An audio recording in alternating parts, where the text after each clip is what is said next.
But I think the development of full artificial intelligence will spell the end of the human race. It's a flying object, and we don't know what it is. I would hope somebody's checking it out. With the rockets or whatever, but incredibly fast, almost the direction. It was too fast to be an airplane.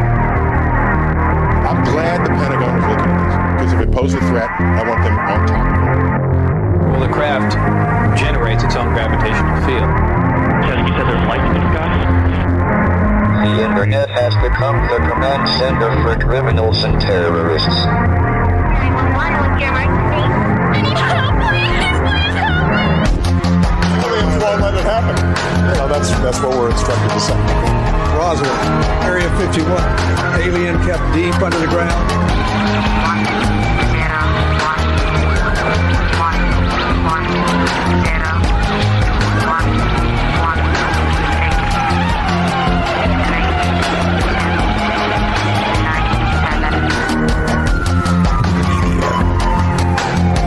Doesn't have your best interest in mind. The government is self-serving. You're here for a reason. You're listening to Troubled Minds Radio.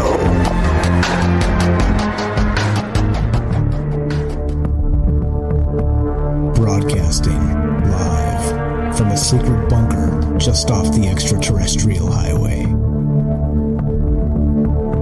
Somewhere in the desert sands outside of Las Vegas. From somewhere in space-time, loosely labeled Generation X on planet Earth.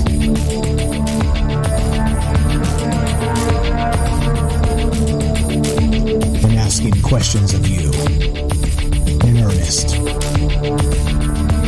into the digital darkness. Good evening and welcome to Troubled Minds Radio. I'm your host, Michael Strange.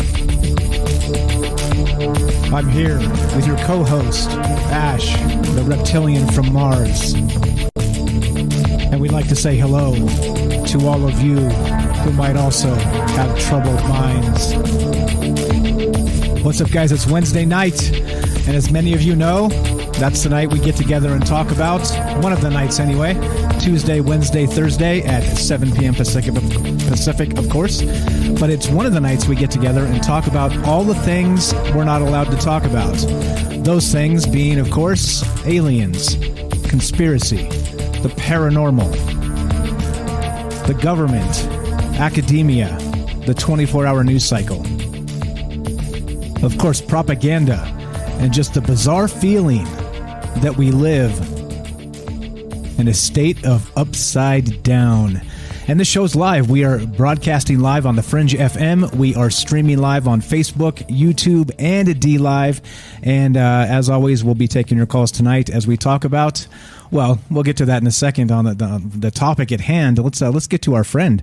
But tonight is the maybe juice night, so we're gonna take a healthy dose of the maybe juice and kind of suspend disbelief and kind of parse some stories from the past that may or may not be true. Of course, we're not here with any sort of agenda in that regard, other than hopefully to make you think for yourself and to kind of look at some of the claims that people have made the world over. But we'll get to that shortly, and that's what this show's about. That's what we're here to talk about. Let's get to our friend from Mars, Earth to Mars. Ash, do you copy? Speak for yourself, Mike. I have an agenda to take over the human race. Okay, all right. Got it. The human race, don't worry, we're doing a good job taking ourselves over. It's self-owned. You ever heard that term? Do they have that on Mars? When you own yourself? Yeah, well, the humans are doing it to ourselves, so I think you could probably just wait a few thousand years and just come pick up the pieces at this rate. I mean, I've never seen people build a cage so well and so quickly. It's kind of amazing. It is kind of amazing. It is kind of amazing. Welcome to the show, my friend. We're tonight's tonight's another one of those nights, isn't it? Where we kind of we go into the I don't know, what would you call it? You want to introduce what's going on tonight? Yeah, this is where we go. We take our time. We go out in left field, right field, out into the parking lot, drive home for 15 minutes. Stand out in the middle of just another parking lot and hope the ball comes to us. I don't know. It's just you know what? It's the media, people, mainstream, they don't cover this stuff, and this is for all the homies who look up at night and look at the stars and see all that, and they know the math, and they go, huh, there's got to be something more, So we take a look, and we do our best to discern, but it's up at the end of the day. It's up to you guys to kind of come to your own conclusion. But yeah, we're gonna go out in the left field. We're gonna talk a little bit about Jim Sparks, if you guys know who that is. He's an abductee, and he's had a pretty incredible story. Whether it's true or not, again, that's up to you. So that's what we'll be talking about tonight. Right on. So as always, we are taking your calls tonight. So love to hear your thoughts on this stuff. And again, right, as you know, this show is really our show. This is not my show. This is not Ash's show. This is us coming together and kind of having a conversation. That's really what this has always been about. So if you guys have a take on this, if you guys have heard of this individual, Jim Sparks, he was on Coast to Coast a long time ago, quite a bit actually. And he's got some pretty famous or infamous interviews with Art Bell that are difficult to find, of course, because they're all paywalled now, because that's what they do. But he's kind of been around the UFO community for quite some time. So just if you guys have heard of this guy, cool. If not, we're going to introduce you to some of the things he said and some of the claims he's made. But if at any point tonight you want to be part of the show, if you're watching on Facebook, YouTube, or D Live, or you're listening on the Fringe FM, we're taking phone calls from everywhere around the world. 702-957-1037 is the phone number. That's 702-957-1037. You can join the show using Discord as well. That's a chat client. It's a voice client. We use it to do a talk show. The youngsters are using it to play video games and hang out with one another. Discord's an amazing program, in my opinion. And if you want the Discord link and the phone number, they're both on the official website, troubledminds.org. So go check that out, and you don't have to remember the phone number or any of the rest of that. Just remember troubledminds.org, and that will take you right to where you need to be. You get the phone number and the Discord link. Okay, let's get going. Who is this Jim Sparks fellow? Let's get started, Ash. What do you think? Yeah. So Jim Sparks was actually have an about the author. He has a book out on Amazon called The Keepers, telling his experiences with extraterrestrials as he's been abducted, in his roller coaster of a ride of a story where he goes from adamant opposer to eventually cooperatively working with aliens, and then even getting to the point where he kind of gets where they're coming from and what they're trying to do. There are a few left-hand turns here that I'd like to address, so that if this story is true, there's some repercussions, right? And we're always kind of asking these specific questions. And questions like, how involved is the government? Is the government involved with these aliens? What kind of technology is it? What do the aliens look like? So we'll kind of get into those things as we go. And so Jim Sparks, this is about the author from his book, was a successful land developer in North Carolina when his abductions began in 1988 and changed his life forever. Today, Jim realizes he is not alone. Many others have gone through similar experiences, whether fortunate or unfortunate, but he differs from most abductees in that he has almost total recall of his experiences.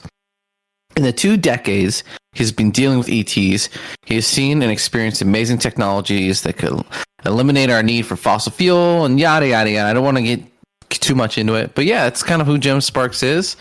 No one really special except for his experiences with aliens. That's what we talk about on Wednesdays. So have you heard of this guy, Mike, before in the past? No, actually, this is one of those ones that kind of slipped by me. I haven't really heard of this guy. I haven't heard his story. As usual, we kind of behind the scenes, we talk about what we're going to do, and Ash mentioned this guy. He's like, hey, have you heard this yet? Not really. So this is kind of new to me, kind of going back in time a little bit. And, like the abduction phenomenon, the alien abduction phenomenon is not new to me. We've talked about Dr. David Jacobs. We've talked about about Travis Walton of Fire in the Sky fame. We've talked about Betty and Barney Hill and all kinds of other abductions that have happened, right? Cattle mutilation, that whole bit, right? So that's definitely not a new thing to me. Like we've talked about that over the years, and probably too much in my opinion. But hey, I'm just one guy. What do I know? But this guy in particular, and there's that word again. So he's been abducted hundreds of times by his claims, and he has what he deems Total Recall. I think that's 3 shows in a row I've mentioned Total Recall, and this time it's not the movie. It's not the movie this time. It's actually, should I ding a bell? Should I ring a bell? Ding, ding. Yeah, but yeah. So it is interesting that he says many of the abductions that happen, like that. Let's go to Travis Walton for instance. He disappeared for 5 days in the forest in Oregon. I believe it was in Oregon, and 5 days later he appears naked at a phone booth. He's calling in the middle of a rainstorm trying to get home. And he doesn't remember. At first, he just does not remember what the heck happened to him. And he has witnesses of like a UFO that came and, hit him with a beam of light, and his buddies drove away in the truck. And so, he's got some actual like witnesses to corroborate that. And, he didn't remember initially. And even now, I guess he's still trying to piece together exactly what happened after all these years. That was, I think, 1975 or 1976 when that went down. So, but as in opposition here, this fellow, Jim Sparks, says he has total recall about this, meaning he remembers almost all of the interactions he's had through hundreds of abductions. Which, of course, is an amazing claim in and of itself. But if true, then that means we should probably listen to this guy because he knows something about the aliens, right? I think that's really what struck me the most about this story. I was like, what? Really? How come I've never heard of this before? But hey, you can't know all the things, so here we are talking about it. But yeah, so that's the thing that really got me. Total recall is a great term, and he says he remembers all of it. Pretty interesting stuff, eh?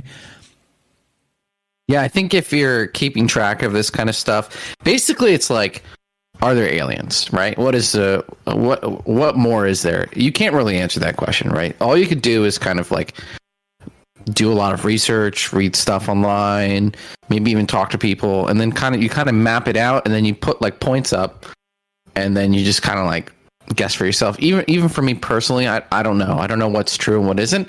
But this guy's story does corroborate a lot of other things, so that's what makes it interesting. But it's one of those things where, yeah, there's literally no validation. This is literally completely hit or miss, right? It's either like all made up or it's true, and there's no way to you can't like criticize it. You can't. I mean, you can, right? But you can, but there's no way to like validate it either way. So. Again, maybe juice, like you said, but it's an interesting story, and like you mentioned, he's when he gets abducted, it's kind of almost a behind the scenes. And one of the things he does is, since he's had so many experiences, he claims that he actually thinks about all the little things to try and figure them out, and he has a lot of interesting takes, and that's what I really like about it.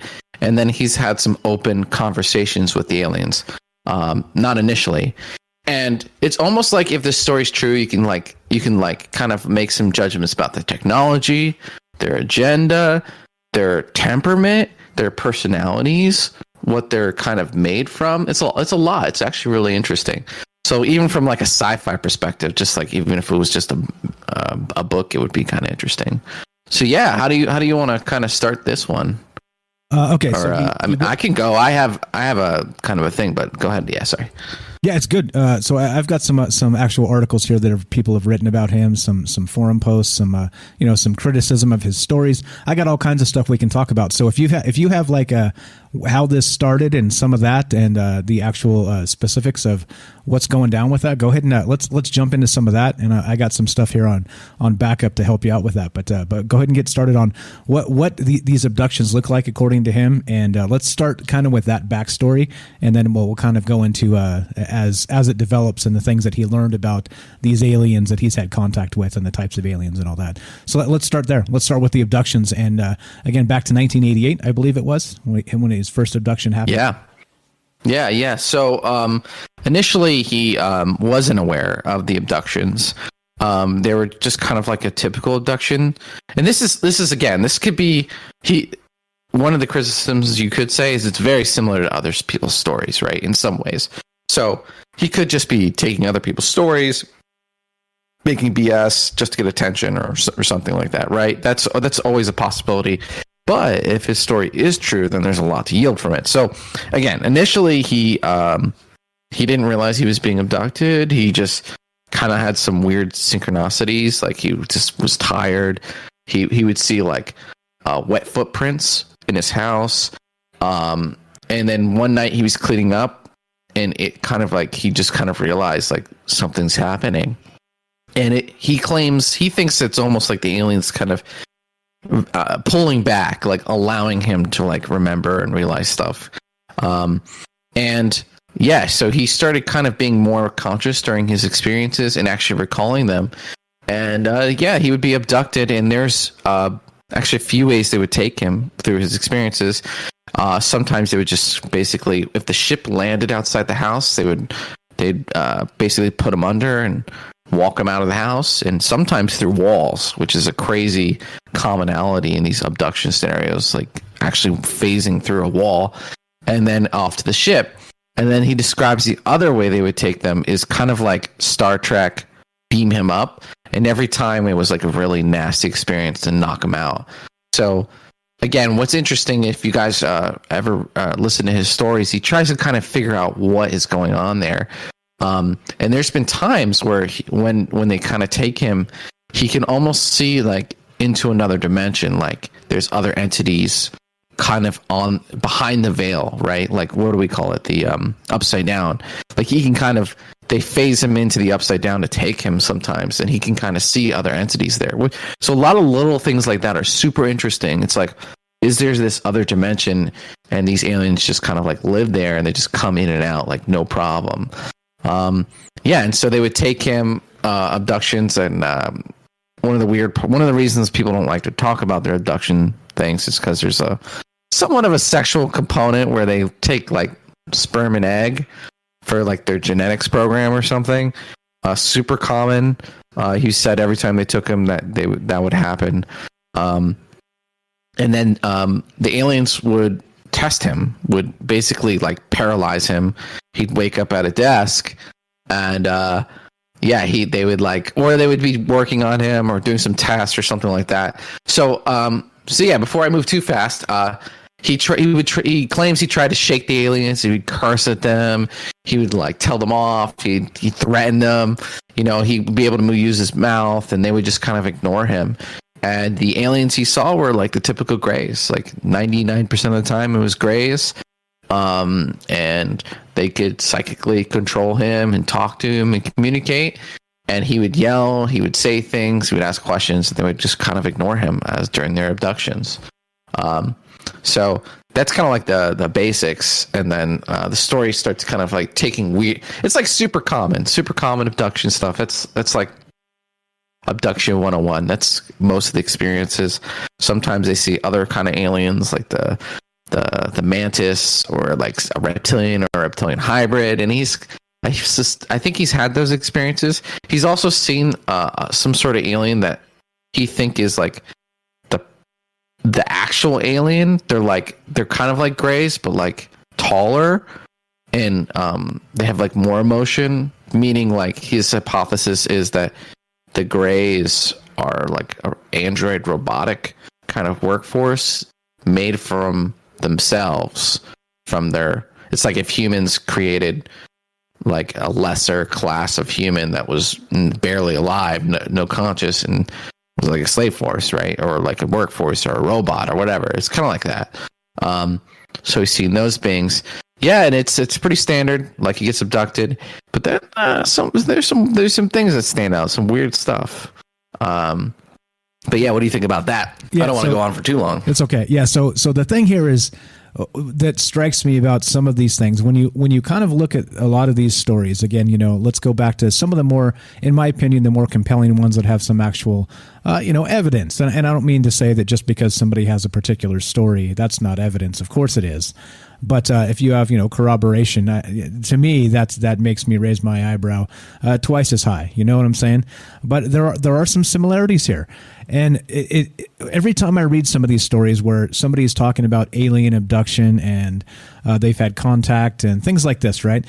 I always try and really pay attention to the details of what they saw, what they remember, and maybe even match them to some of the OG experiences. So again, going back to Betty and Barney Hill, going back to Travis Walton of the Fire in the Sky fame. And it is a little strange that there's so many similarities, synchronicities, things that happen to these people, right? The telepathic communication, the missing time types of instances, being visited at like 3:30 in the morning, like this guy says happens, and it just makes me wonder in the end, right? It's kind of like the chicken or the egg scenario to me. It's like, are these newer individuals kind of taking from old stories and recreating these stories to fit, a story they have, or are there similarities because this stuff might be real, right? I think that's the craziest part of all this, just like Ash has been saying here, that if this stuff is real, the implications are pretty huge. And, we had that story recently where the government contractor that had retired and was, in a near-death experience in the hospital, had actually had a an experience with an alien ghost, right?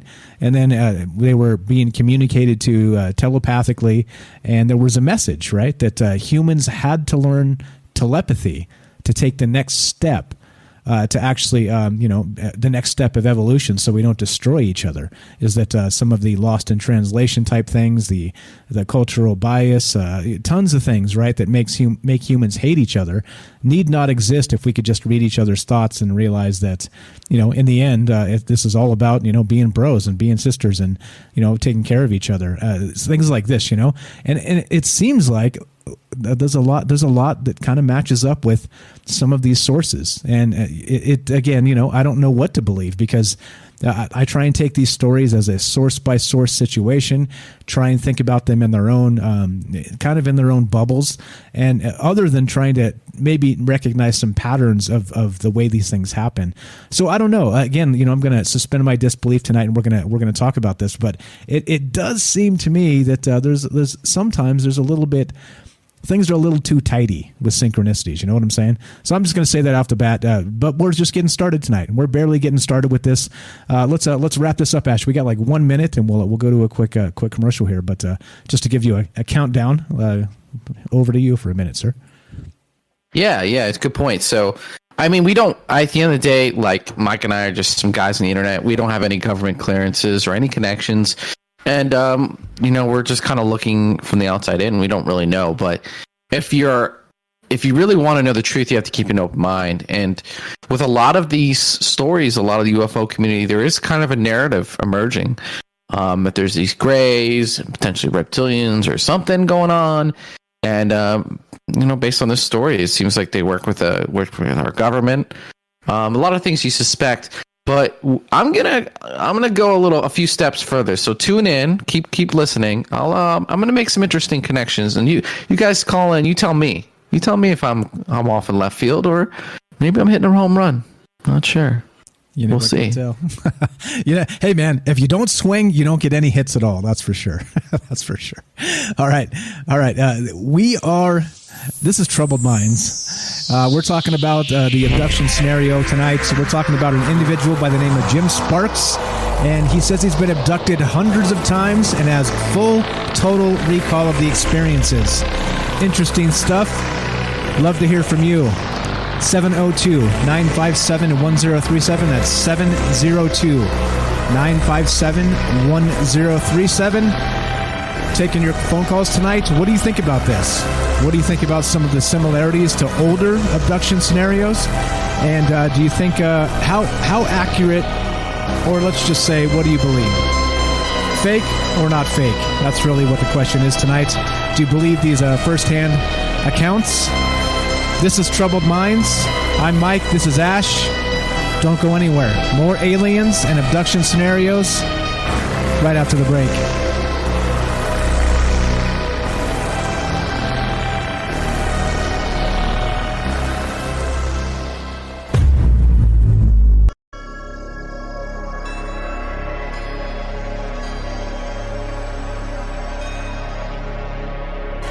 Welcome back to Troubled Minds. I'm Michael Strange. I'm here with Ash, the reptilian from Mars.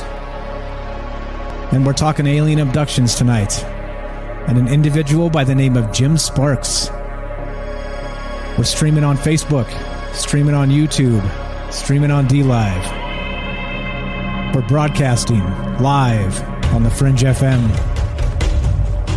If you guys want to be part of the show tonight, we're taking your phone calls. 702-957-1037. That's 702-957-1037. You can also join the Discord. We've got a Discord rolling, and you can find the phone number and the Discord link at troubledminds.org, the official website. And yeah, that's what's up tonight. The question is this, right? Again, as you all know, if you've listened to the show for any amount of time, we're not here trying to tell you we found this stuff on the internet and it's the truth, right? To me, the truth is the slipperiest fish of them all, because you have everybody trying to twist the truth, bend the truth, and convince you of some things that are probably not the truth at all. And so we toss these things up in the air and ask you. And so that's really the question tonight regarding the abduction phenomenon. Do you believe this stuff is real? That's really kind of the main thought, right? And like I said, to me, it's kind of case by case in my head, and depending on which case we're talking about, you kind of different takes, but. In the end, like we've talked about Dr. David Jacobs in the past, and he's kind of done a lot of research and has, to him, there's a lot of abduction similarities anyway through the regression and all the rest of that. So, like I said, I don't know. It just depends on really what you believe in the end. Are aliens real? And if they're real, are they here? And if they're, there's kind of a cascade of questions that come along with all those, if you believe any of that stuff. So anyway, welcome back, Ash. How you doing, buddy? Earth to Mars. 1, 2. Doing good, man. I forgot I was on the show. I was just listening. I was just enjoying myself. Having a good time, eh? Yeah. Go ahead. So let's continue. No. That's there's a few good comments. Someone mentioned this is we are like taking his word for it. So it could be real, and then also that they mess with his mind and make him think certain things, different things than what actually happened. So it could be it's a real thing, and what do you call it? False narrator. It's like the Joker movie. You don't really know what's real and what isn't because the narrator is the main character, right? So it could be the same with him. Could be half of it's true, some of it's true, none of it's true. You never know. So anyway, we keep tabs on all these different stories, all these different things, the Jacob stuff, and it's I don't know. At the end of the day, everyone's going to make up their own mind, but it is quite interesting. There's a lot of overlap, right? So to continue this story, right? This guy, he's getting abducted, okay, and it's not a fun experience. It's kind of he's being treated sort of like an animal, right? He gets abducted, he's paralyzed. They make him kind of they try to test him and make him do certain things. They ignore him. They're taking semen. So, I mean, can you imagine, right? You're 3 a.m, you're taken against your free will.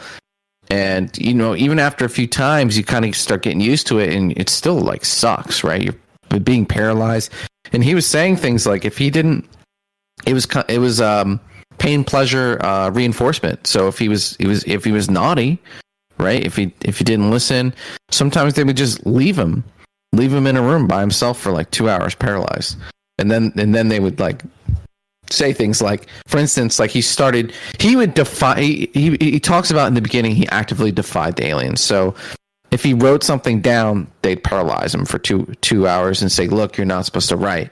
And they would know everything that he's done. And since the last abduction, they could just play it back like a recording. He mentioned with that kind of ability, the aliens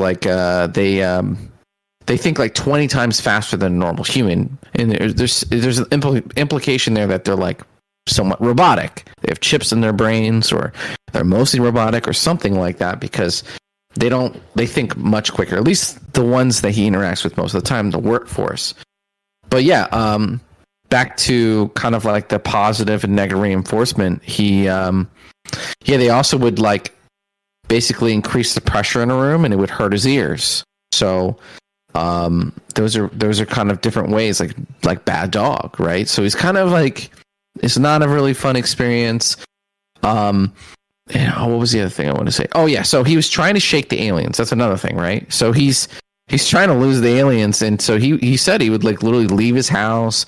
He'd drive like blocks away or even states over, and he'd get a hotel on the bottom floor, and they would always find him, and they would take him, and sometimes even if they threw him a loop, he would see them like kind of like phasing in and out, around him, like checking to make sure everything's clear before they take him. So it's a lot of interesting stories. If you are interested and you kind of want to hear it, and you are taking a sip of the maybe juice, I really suggest kind of like listening to a lot of what he says. There's a lot of interesting little things there. Like at one point he bought a gun and he tried shooting them, and it just went right through him. And they're like, we know you're not a killer. Like, calm, like take it easy. And they almost kind of like knew him. And he would ask questions and they would just ignore him. But at some point, things started to change. He started getting tested by the aliens. And the more he worked with the aliens, the more they would kind of like, I guess, the easier everything would be. They would stop. They wouldn't take him the hard way anymore from his bed. It would be a little bit more pleasant. He would get, the faster the abduction would go, and it would be kind of over. So the more he listened, the more good dog kind of stuff he would have. But what is interesting is, oh yeah, go ahead. I was going to say that it seems like he's the rat in the cage, right? And as he starts kind of going along with what they're telling him, he becomes the good pet. that's actually a good parallel there. It's imagine being that rat in a cage and you're kind of powerless, and they're doing like really terrible things to you, and you're trying to defy them. And right, sometimes you guys ever tried to clip like a dog's nails that just hates it being done? It's like, come on, man, let's just be. If you chill, this will go a lot easier, right? It's the same sort of situation. So he starts getting the good dog treatment. That's a funny comment. Right. Sorry, go ahead. And what's interesting about that is, I was actually thinking about that before our show today. It's like, if you have a dog, is your dog your slave? Like, what if you set your dogs free right now? Do you think he would make it in the wild? You know what I'm saying? So like, is your dog your slave? Is your homie? Like, depending on how you look at things are kind of, if you don't have the whole picture, you don't really know. Does the dog think he's a slave? Probably not, right? Not, no. So do the aliens think they're doing something wrong or right by doing this? I don't know. I mean, I think you would have to have the entire context to really know, right? Well, so here's a little thing that he mentioned is, once he started working with the aliens more, they then eventually let him do a little Q&A sometimes.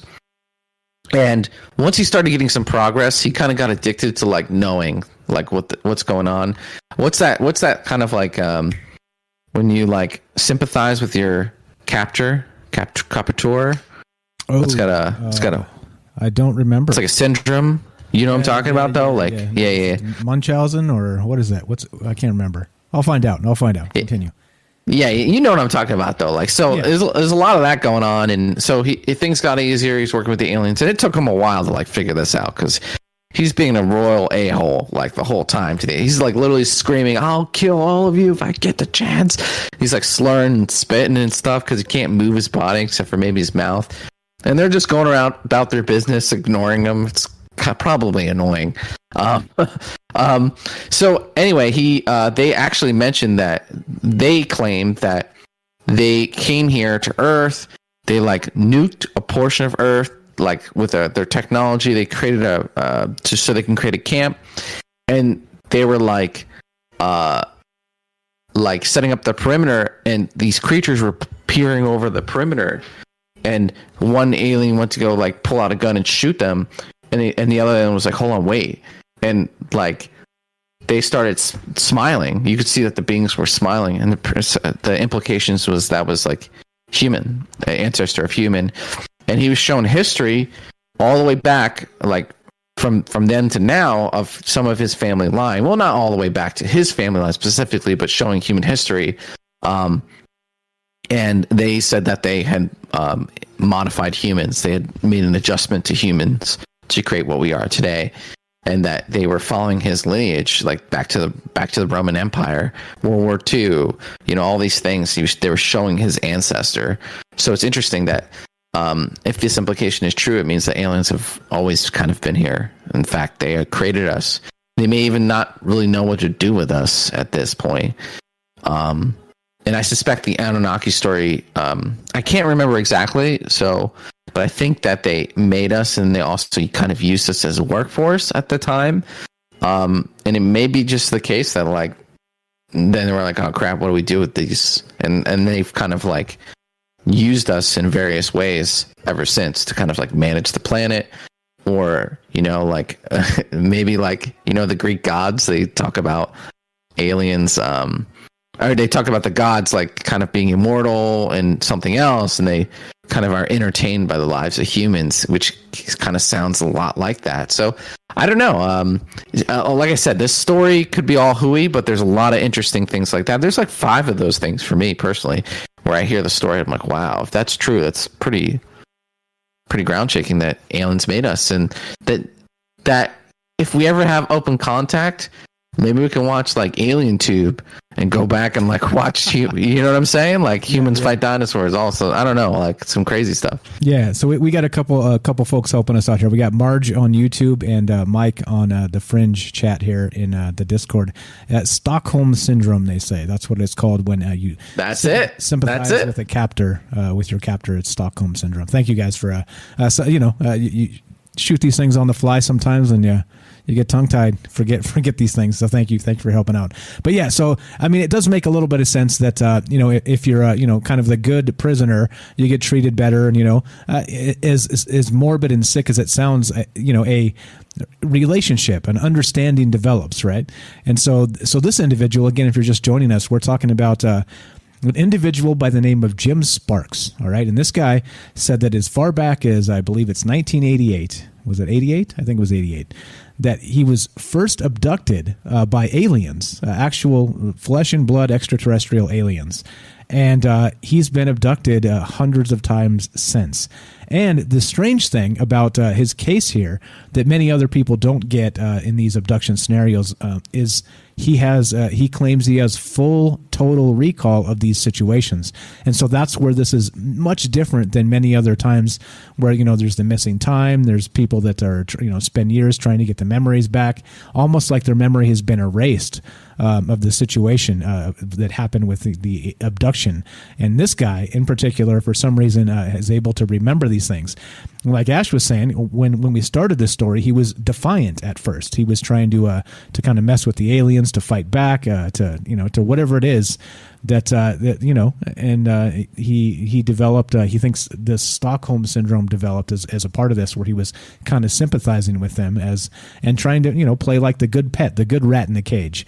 And it made it easier on himself. So pretty interesting stuff. Again, we're taking your phone calls tonight if you want to be part of this. And what do you think about this guy's story? Like I said, he was back years and years ago. He was on Coast to Coast with Art Bell. Somebody in the chat there said he was also on Coast to Coast recently with George Norrie in the last few years, I guess. I don't know. I don't listen to Coast myself. Don't hate me. But I just don't. There's much better stuff out there, in my opinion.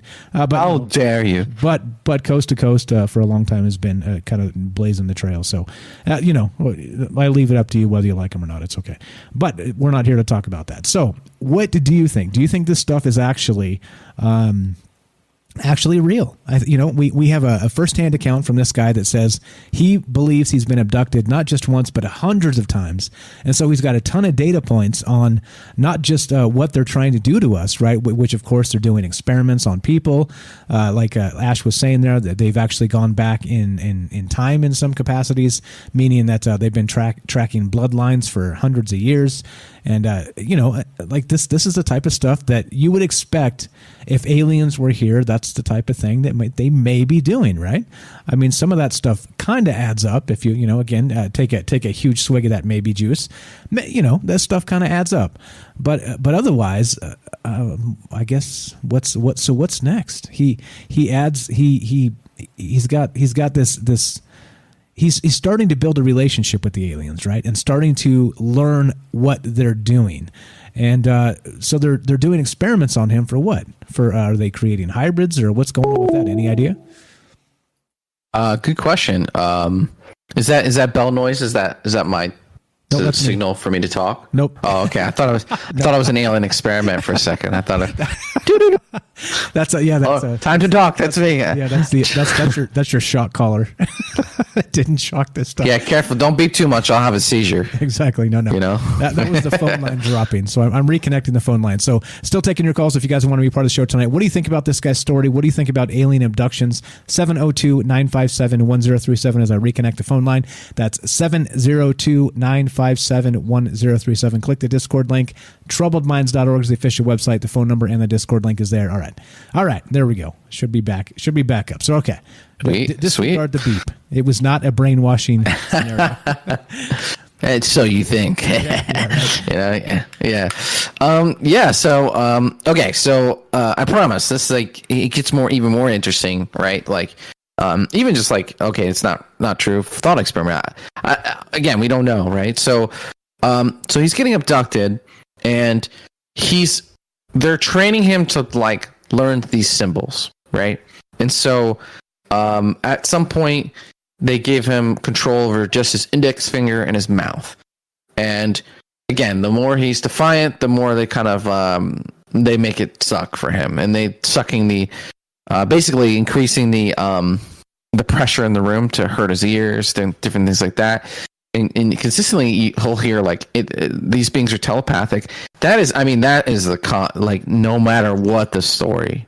That if I was going to put money on, okay, if you told me aliens were real and you put a gun to my head and you're like, do they have telepathy or not? I'd be like, man, I'd put it all on that, because that I've never heard a story where they don't. I've never heard a single story where they don't. Have you? Do you know what I'm talking about? I've never heard an alien be like, "Yo, what's up?" Yeah, it's always, or even actually, you know what? I take that back. So there is one where a UFO supposedly crashed in Sweden, and this was back in I think it was the early '80s. And the individuals, the aliens in question, according to this story, my memory's a little foggy. It's probably been like a year and a half since we talked about this one. But the aliens in question that they were supposedly posing as humans and trying to pass as them, according to this story. I'll dig that out. We did a whole show on this, and I'll actually link it in the list of this. Never heard of that one. See. Yeah. So, but the only thing that comes to mind is they were the person that was aware of them was able to pick them out because they tried to have native local accents, and they kind of botched them. So that's one of the only ones I can really remember where somebody said aliens are trying to communicate through human language. But again, like I said, we're just a couple dudes talking about this stuff. I don't have like the MUFON catalog of all these things. So anyway, just but there you go. Yeah. So only one comes to mind after 3 years of doing this. So yeah. So that's one sec. So I've actually got the alien writing system that apparently they taught this guy. So you said that they were teaching him symbols and stuff. So I'm gonna put up a link to this as you continue describing this, so people can actually see that he's was supposedly being taught their language of sorts, right? And kind of the writing system. Just want to throw this up there so that people have this link to follow along as you kind of tell the story, so they don't think we're making stuff up. Right? There you go. But it'd be fun. It'd be fun, guys. It'd be fun to just make some shit up here, but it makes some stuff up. Sorry. But like, no, yeah, this is again, we just kind of keep tabs on these stories, and we're just keeping score. I can't tell you what's true or what's not. So this guy, Jim Sparks, he's abducted by aliens, and he remembers a lot more, and he's got he becomes kind of like, I guess, a certain target for a certain kind of testing, experimenting. And I guess they were experimenting to see if he could learn their language. And so there's all these different symbols that he was tested on. And again, initially he was given it such a hard time or whatever. And I think he mentioned it was like 6 years of like not knowing what the crap's going on, giving the aliens a hard time, just being a general jerk to them and threatening their lives whenever he got the chance. And honestly, like, he would kill all of them if he got the chance. If they were like, all right, we're gonna let you go. I mean, and he's butt naked every time, right? Imagine a butt naked man tearing through the ship, pushing in little gray aliens' eyes in, right? Like he would just tear him apart if he got the chance.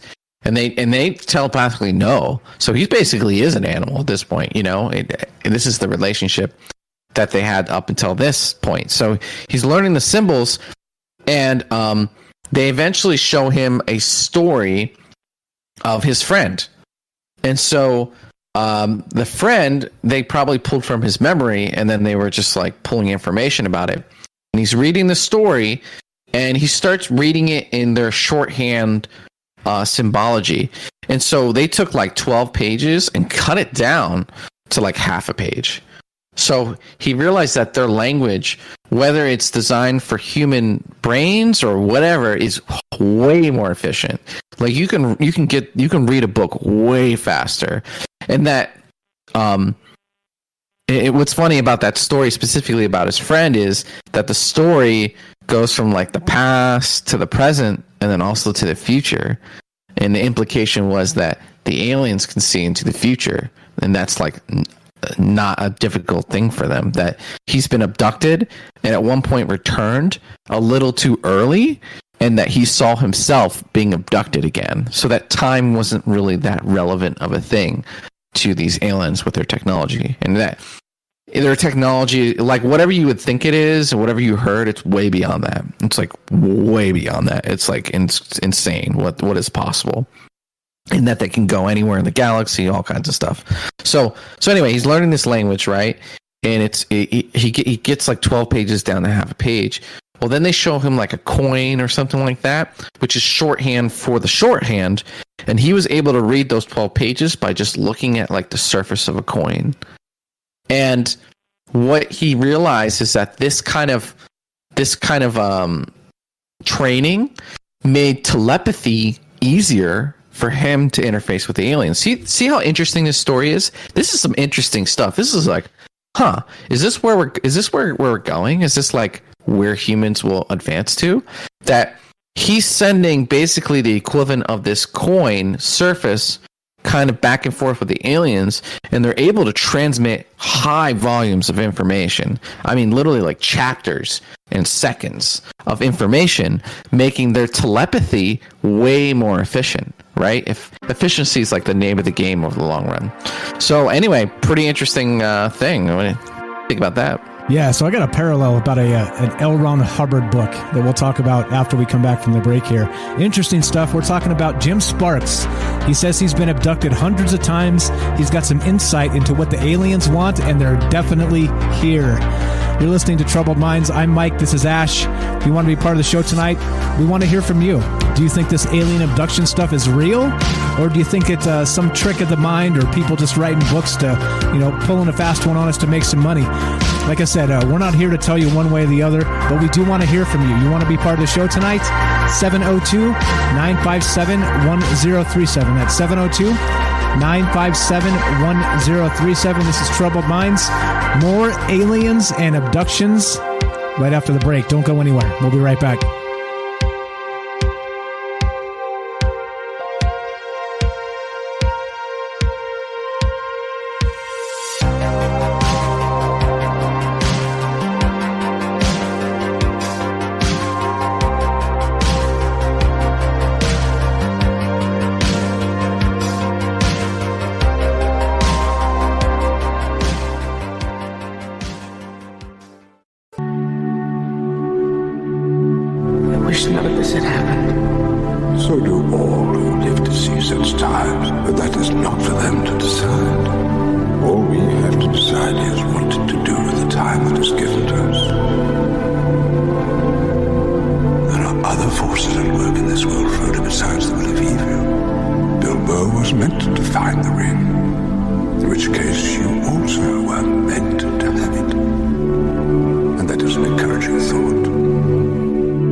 loosely labeled Generation X on planet Earth.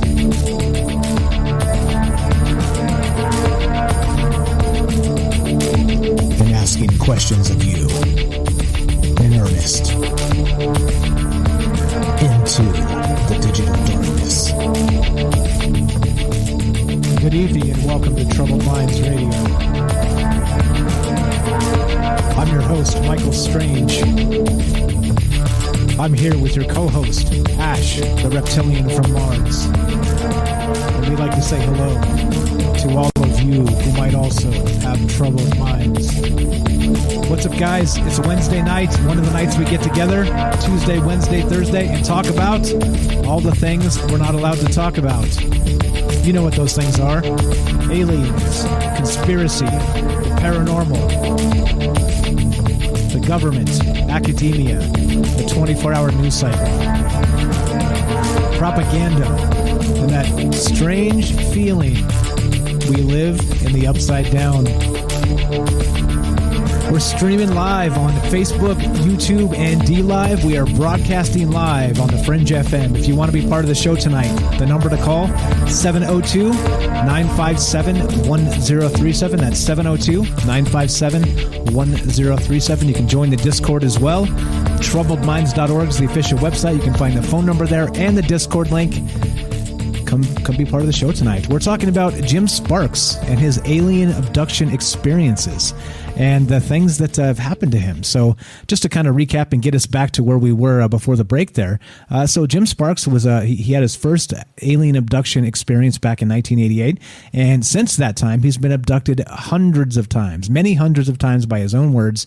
And he has what he deems total recall about the situations. He's unlike many of the abductees in the past, Betty Barney Hill, Travis Walton of Fire in the Sky fame, things like this, where they had to kind of remember things as they went through the rest of their life, like their memory was erased.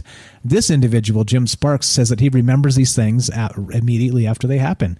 And so he has supposedly a ton of insight regarding the alien abduction phenomena and their agenda and some other things. So we kind of left off talking about that he was being taught their alphabet and kind of taught their language of sorts. Am I right, Ash? Welcome back to the show. Earth to Ash. 1, 2, test.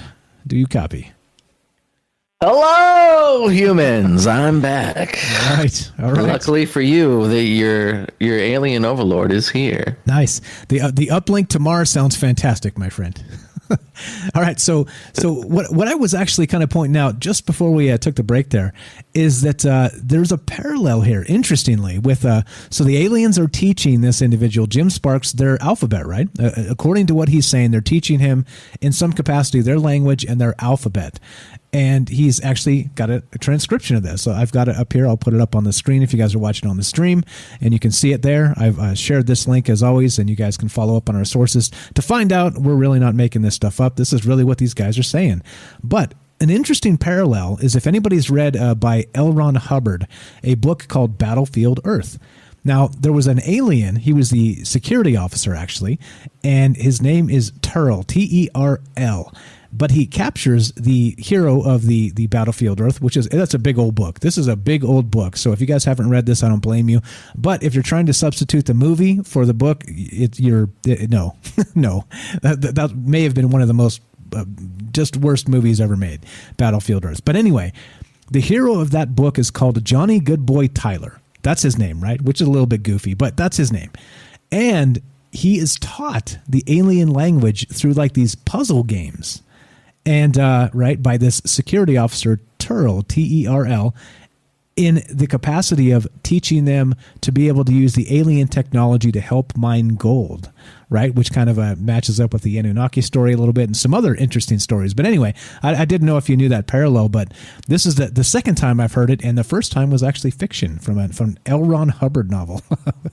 Figure that, right? Wow. Figure that. Well, is it synchronicity, or is it or maybe he's drawing from fiction to write fiction? You never know. And there's definitely some criticism of Jim Sparks out there, and you can't corroborate anything he says, right? But you can't say it's not. I actually wrote down a few negative comments. You want me to read one?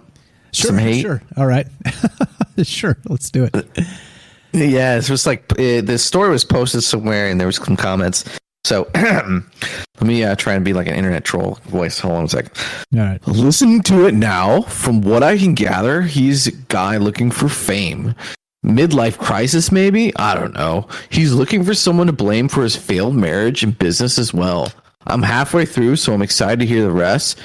I do love the ads for his book. So yeah, there's some criticism. well, I've actually there's pages of this. So if you guys are actually looking for some criticism of this story, there's plenty, as you can imagine, right? I've got some here that I'll toss out and just drop the links, and you guys can read some of this yourself. Now, here's a poll actually. This is from the Paracast, which is actually a really fantastic paranormal radio station. I'm not sure if there's a station or I think it's a podcast, but anyway, now they did a poll here that I have up on the screen. I'll put it full screen and I'll link it and you guys can check it out. But the question here is this.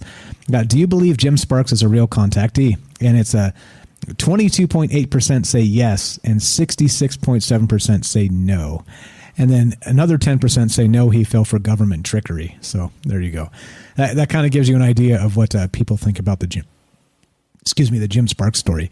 But, I mean, that's just one source, right? That's probably a small sample size and all the rest of that. But anyway, I'm going to link that and you guys can check it out. There are some people crapping on his story and, without it is difficult. Okay. So now this is part of the problem too, when you're talking about these sorts of things, is that if you don't have people that kind of, were there next to you when at least something happened, like maybe you got dropped from the sky in a beam of light, you know what I mean? Like that would be something to corroborate all this.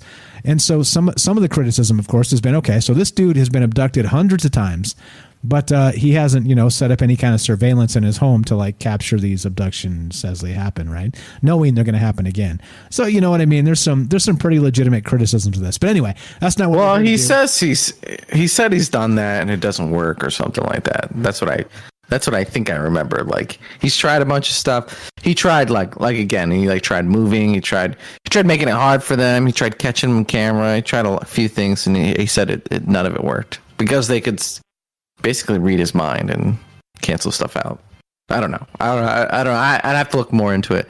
But I mean, this is valid criticism. Like nothing worked. Like you couldn't have a dude sit in the house and even if let's say they come for you and they knock the other guy out. Well, hey, I fell asleep early. That's kind of weird. You know what I mean? Like if I was getting abducted, I would try a variety of things, and I think I could do something, but. Again, when he would try stuff and they would take him, they would punish him for it. So maybe he didn't. After a while, he didn't want to do it. I don't know. It's valid criticism, though. Yeah, definitely. There's a lot here. So anyway, just dropping some links here if you guys want to check some of this stuff out where people are criticizing the guy's story, kind of poking holes in the things he says. And like you, as always, if you drink the maybe juice, you've got to be willing to actually be of the skeptical mind as well. That's part of the whole deal and why we really do this in this format to include you. Did I mention we're live and we're looking to hear from you guys, and we haven't had a single call all night? It seems a little weird. It seems like you guys are scared you might be the next abduction or something. I don't know. Anyway, if you want to be part of the show tonight, I jest, of course. 702-957-1037. That's 702-957-1037. Do you believe this guy? Jim Sparks, he says he was abducted many times, hundreds of times over the years, and they taught him an alien language, an actual alien alphabet. With no corroborating evidence, no photographs, or any of the rest of this, do we believe this guy? That's really the question here. Looking to talk to you guys tonight, and troubledminds.org is the official website. Got the phone number and the Discord link. Get in here. Love to hear from you guys on what you think about this. But let's continue with the story. So we left off, and they were teaching him this alphabet. All right. So they kind of like the rat in the cage situation. He realized if he stopped being, kind of impossible to deal with and was stopped trying to fight back all the time, that it was easier for him. And so they taught him this alien language. And what happens after that? Yeah. So this kind of comes to, I guess the crescendo is after working with the aliens for a while,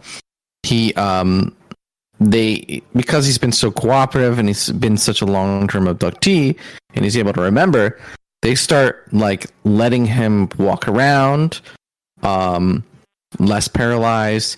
and sometimes bringing other people in abductions where he would have to like calm the person down, then try to calm the person down. And now if he still didn't listen during these, they would let him off leash. But if they didn't, they would tell him no, and they could knock him out at any point. He could lose consciousness, right? So there was that. But yeah, so he kind of like is able to participate more. They kind of trust him to be walking around. And he kind of has a relationship with him. At one point, the aliens give him a gift, and he opens it up, and it's a box, and it's full of like some disgusting tar or smell or something. And they said that it was all the tar in his lungs from smoking for a long time. So it's even like the aliens were at some point helped him. So complex relationship of a love for your alien captor. I'm not quite sure there, but yeah. So he's able to walk around, and this is where the interesting part comes in. So if his story's true, there are real repercussions for this next part, in the fact that he would see human military personnel sometimes on these abductions, especially on mass abductions, where they would abduct like 1,000 people, and they would bring. This one time, they brought all these people on board or into a cavern or something, and he was awake and he was like assisting in this, and there was all these people and all these computers, and so they would have people sit at these computers, and they'd have some sort of like intravenous system to feed them like fluids into their bloodstream, and it would kind of get you high and make you feel very emotional. And so while this is happening, he's at this monitor. There's all these other people there. It's a mass abduction. He would look around, and they would be like, "No, you're not supposed to look around." And they'd knock him out if he looked around too much. But he did see military personnel there assisting, alien and government working together. What were they doing? What was this agenda that he claims? Well, they would have him look at the Earth, and they would show the Earth perishing, basically getting worse and worse. And it was repeated in his brain: "You are killing your planet. Your planet is dying. You're killing your planet. Your planet is dying." And while they're feeding this chemical into them, they would basically kind of become brainwashed in a way to feel like they need to do something to save the planet. And so, if what he's saying is true, this narrative is emerging where government and alien are identifying the problem, right? The problem is you listening right now, the people, right? Like us, right? That's kind of like the agenda is to like save the planet, because we probably all live here. Like the aliens probably live here too, or that's our job as like humans. Like that was our job, is to maintain this planet to be the foothold, the extension of their empire onto this planet. And now our government is cooperating, working with them. So that's kind of like an age-old question. It's like, how much does the government know? How much do they work? And what part of the government is it? There's a million layers, right? So is this the deepest layer? So interesting. Have you read that part, Mike, did you hear about that? Yeah, definitely. And so the thing that actually kind of made me raise the other eyebrow this time when I was reading that is because it sounds very similar in scope to, Klaus Schwab and the World Economic Forum, right?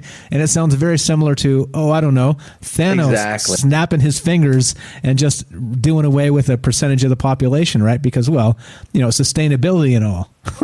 Right, and through depopulation. And then it kind of occurred to me a little bit more thinking about this, that we got the Georgia Guidestones, we got Thanos, and we have the New World Order type situation. Interesting that we have the military, supposedly, according to this Jim Sparks guy, working with the aliens, and the message is you're destroying your planet. So is that what's going on? Are the aliens in charge of Agenda 2030? Is this really what's happening? This is why I come on the show, Mike. I was like, strange. But this is why I come on the show. It's just like the same we've done the shows on the UN, the Agenda 2030. You could look at COVID, and you could look at the policies that are being passed, and you could see a population being wrangled. That's what I see. Like we're off in left field, but here at home base, right in front of our faces, we're being wrangled in. We're being trained to be have stuff injected in our body, right? Soon there'll be, you can't travel, you can't do this, you can't do that unless you do this, right? So very quickly our rights and everything's going away, and the things like the environment and all these kind of things becoming a priority over the life of the human being.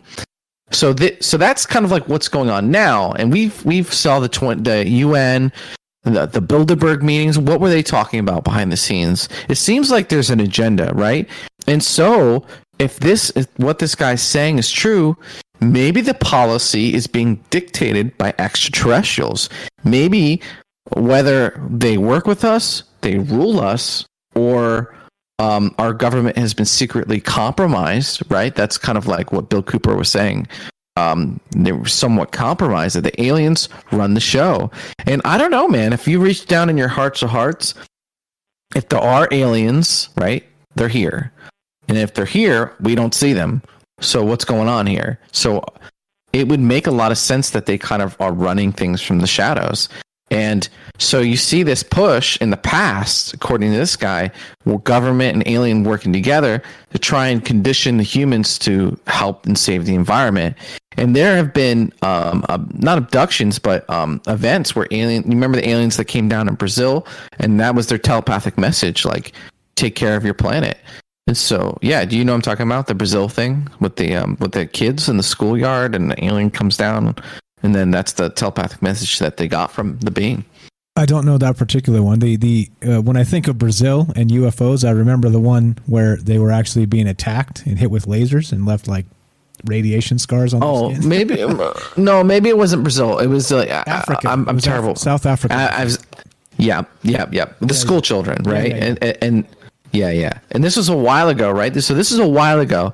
So what makes me think this might be true is that a while ago they were trying to wrangle people and they gave up, and now they're trying to do it by force. Like, they're trying to do it in a nice way, but still by force, because our planet is dying. Your planet is dying. You are killing your planet, right?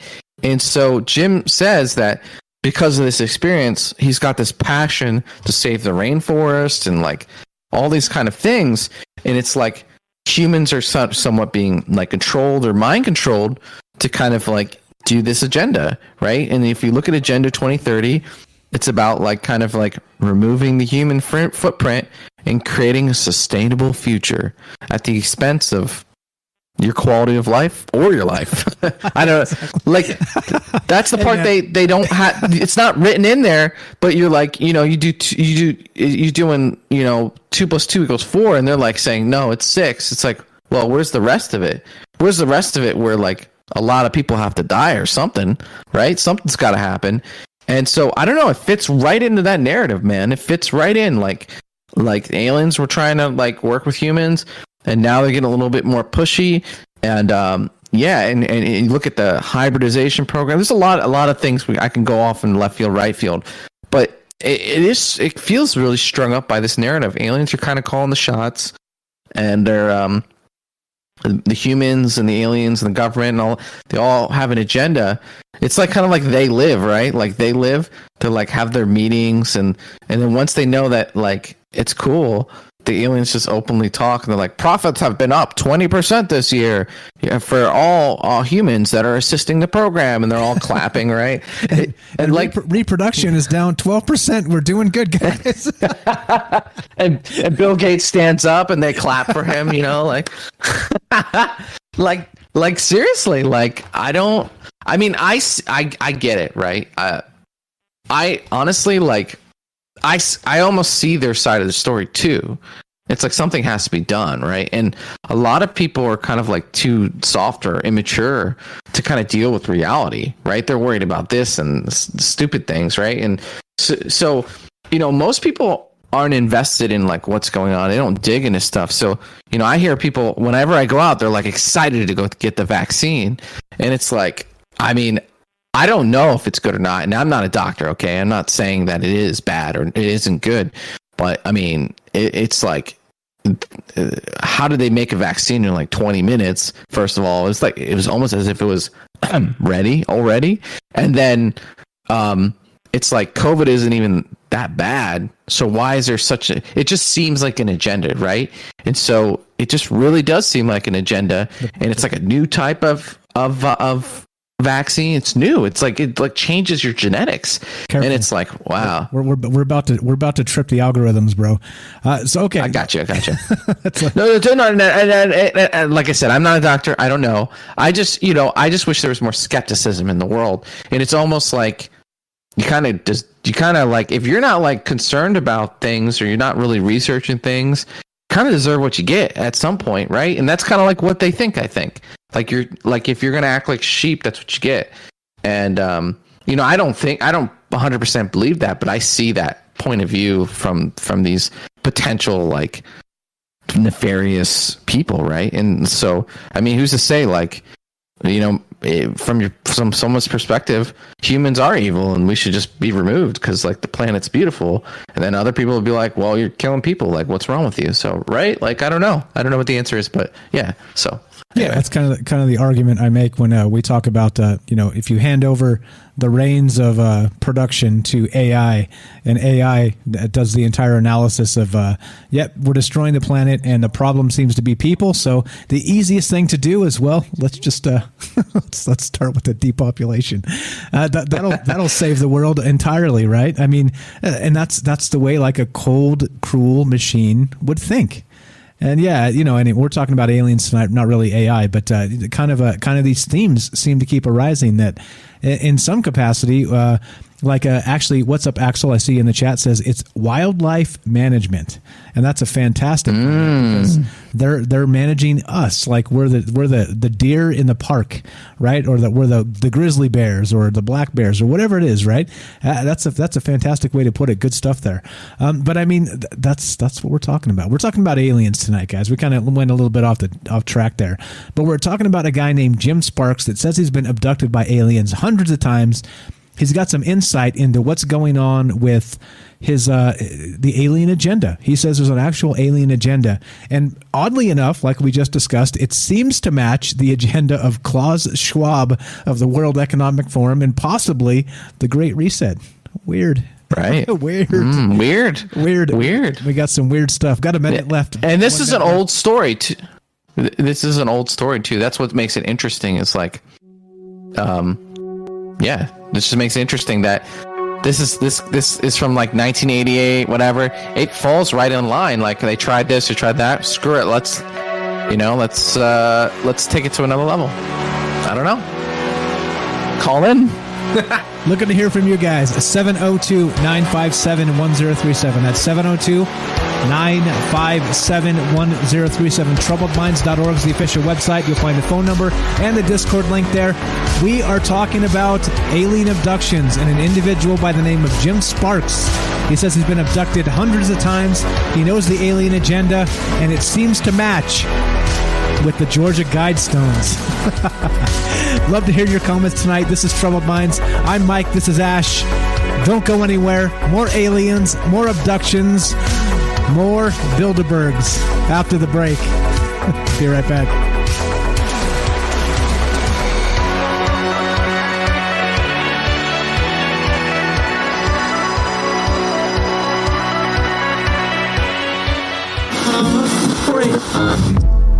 The truth is out there, and so are we.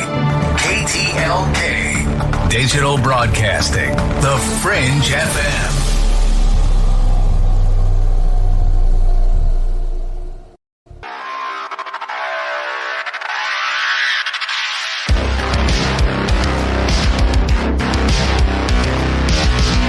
Welcome back to Troubled Minds. I'm Mike. This is Ash. We're streaming on Facebook, streaming on YouTube, streaming on DLive, broadcasting live on the Fringe FM. We're talking about an individual by the name of Jim Sparks. He was abducted hundreds of times by his own account, trained in some capacity in the alien language, and he thinks he knows their agenda. That's what we're talking about. Do you believe any of this stuff is real? Looking to hear from you tonight. The number to call, 702-957-1037. That's 702-957-1037. You can join the Discord. Find both the phone number and the Discord at troubledminds.org. Get in here. We'd love to hear what you guys think about this. Is this real? Is this made up? Is this just more fan fiction? And we're spinning our wheels here, even thinking or talking about this stuff. Open to all the possibilities. That's what this show is all about. Let's kill this music. As good as this music is, let's kill it. Welcome back, Ash. You there, buddy? I'm here, man. I'm here. All right. I'm jamming with the vibes. That was pretty good stuff. Okay, Axel says I can call in a bit, but I'm out right now with the dog. No sweat. Marty in the chat says he wants to know, did he get probed? That's the $1 million question right now, Ash. Did this guy get probed? The only way to find out is if I got to probe you again. Oh, there you go. Do we have a volunteer? We have a volunteer. That's kind of part of the stigma of the UFO abduction, right? Is that people don't want to come forward if these things happen to them, or they believe they happen to them because of, comments like that. You know what I'm saying? It's okay to joke and stuff, but like, good thing we don't have Jim Sparks here. He might break down in tears because who knows how many times that maybe actually happened to him. Who really knows? We have a call on the line, so let's what do you want to do? Let's take the phone call. Let's go right to the phone call. Yeah. We got a full segment left on the Fringe, and then we got another hour after that with YouTube, D Live, and Facebook. So let's go straight to this call. I think this is Michael J from the Fringe Discord. You there, Michael J? Yeah, Michael J. How you doing, Michael? Good. What's happening, my man? What's on your mind tonight? I agree with him 100%. Okay, the individual, Jim. Nice. We're done. There you go. Because a few months ago I got abducted and I woke up with burns on my right arm. Okay. Tell us more, man. I hear I hear all these stories about people. What? No, continue, please. Tell us more about the what happened to you. Oh well, because I get tired of the cat and mouse thing. So periodically, I'll ask for proof. And so I went to bed that night. And I said, when you guys take me, do something physical so I know I've been someplace. But don't hurt me. But just do something. But don't make it like I'm going to be hurt or something. Anyways, I went to bed, woke up the next morning, and I didn't get up till like 10. Usually I get up earlier.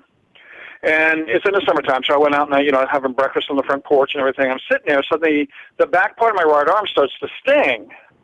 So I put my finger back there, and I'm kind of feeling around. I felt like a scab, and as soon as I touched it, it would sting even more, and it was gooey. I guess that's when the white blood cells try to, form skin. And most of the scab was there. It was mostly formed, and then the bottom of my forearm started to burn. So I put it down there, and the same thing there, but I had 3 little tiny ones right in a row.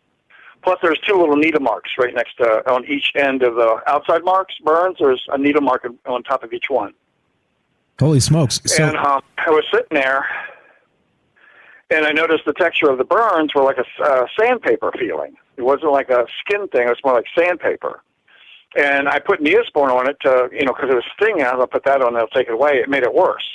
So no matter cream I put on there. And I remember I had some organic honey, so I thought, I'm going to try that. Because I'd heard about that, so I put it on there. It totally cooled it down.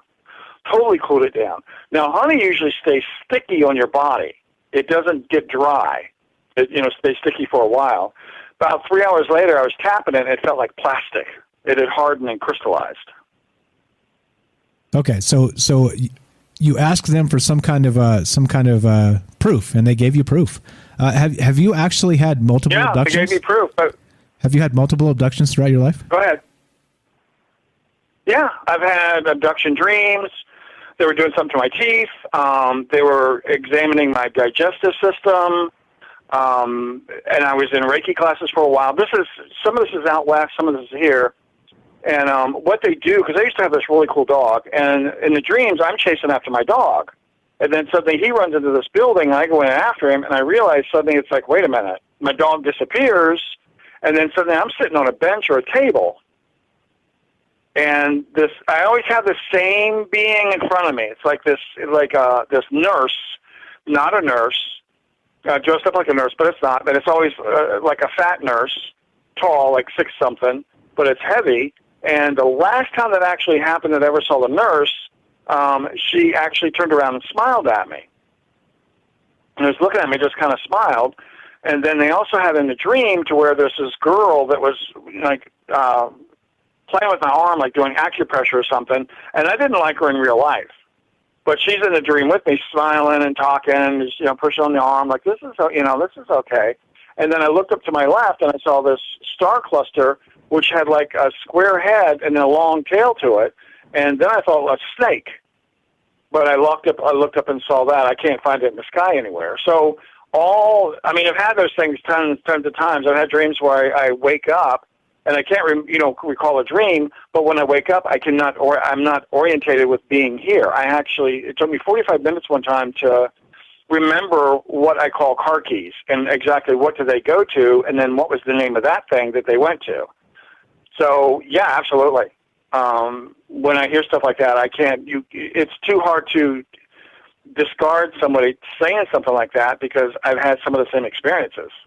Okay, so absolutely. Yeah, so there's some corroboration. And this is why we've always done it live, because like I say, you don't have to be Linda Moulton Howe to be on this show. Like, I'd rather hear from you, to be perfectly honest, because I mean it, because you have a firsthand experience and you can share it with people, and it's not going to be filtered by the media, or I'm not going to spin it and say some other thing about what you said. We heard exactly in your own words what you just said. And it does. If what you're saying is true, right, and it's your truth, it's corroborating many of the things we talk about on this show. And you're not the only one, by the way. You know this. It's why you're here tonight, right? It's totally why you're here. And two, I have the scars to prove it. And there you go. So actual physical evidence. Have you actually ever done any sort of regression or any of the rest of this stuff to kind of maybe open up some more of this? Or has it always been your experience that you can kind of recall these things? Well, I was looking to Super Soldier because I've also had dreams of levitation and being in this military thing, but we were doing psychic stuff. And that's just been coming up recently. And then the levitation was levitating into a building so you could get past the sensors, but you had to levitate, like the infrared sensors like they have in museums, where they have these little red beams running around, and if you cross them, it sets off the alarm. In the dream, you had to levitate in between those beams. And if you hit the beams, you were shocked or burned. And to teach you to really navigate in between them, and then when you came out of them, you'd straighten up and then levitate to the ground, but you wouldn't touch the ground. I've had dreams like this. That sounds like a video game. I've also had dreams where they shoot you up with stuff. That sounds like okay, here's a video game challenge in your dream, level 4, go. Right? Interesting. Doesn't it seem like it? In one way it does, but but the way when you're in it, there's a true threat, because when I'm in it, I looked over this one time, I looked over to the left, and something was going on, and they were taking this guy down. Whatever the aliens, whoever they were, but they had these, look like big guns or something, and they just took this guy down and drug him off, and it's like, okay, and you just get the feeling of, okay, don't do that, you'll be fine, just don't look around too much, and just do what you're doing, type of thing. But I have them, when I was in Phoenix, I had my bed was in one spot for years. And it got to the point where I would wake up in the morning, and just as you're waking up, I look up at the ceiling, I'd see, what do they call them, geometric shapes. And, I'd see it clearly. And then as I woke up, it would start to disappear, then I'd see the ceiling. Stuff like that. I mean, it's just one thing after another. I've got years of stuff like that, but when I look at it, it's there. It's really happening, and it's true. And I actually do have some proof. Okay, perfect. Can I ask you this then? I could take you out or anybody out and show you, look what's going on, and then I could show proof to people, but nobody wants to see it. No, right? Exactly. That's part of the problem, right? Nobody wants to see it. Have you, in your experience with this abduction stuff, have you actually been able to glean any actual agenda from what these quote aliens want in the end of ends? Do you have any idea? Well, I had this one. I've had 4 consecutive dreams of the same beings, And every time in the beginning, it was always medical. I always had the same nurse, but I had these little grays down there, and there's one big gray, and the little gray's doing stuff. They'd shoot me up with, I'd eat this yellow stuff, and then it looks like I was sitting on a human toilet, right? And then, of course, I guess you're, going to the bathroom, and then they were examining your stool after you went to the bathroom.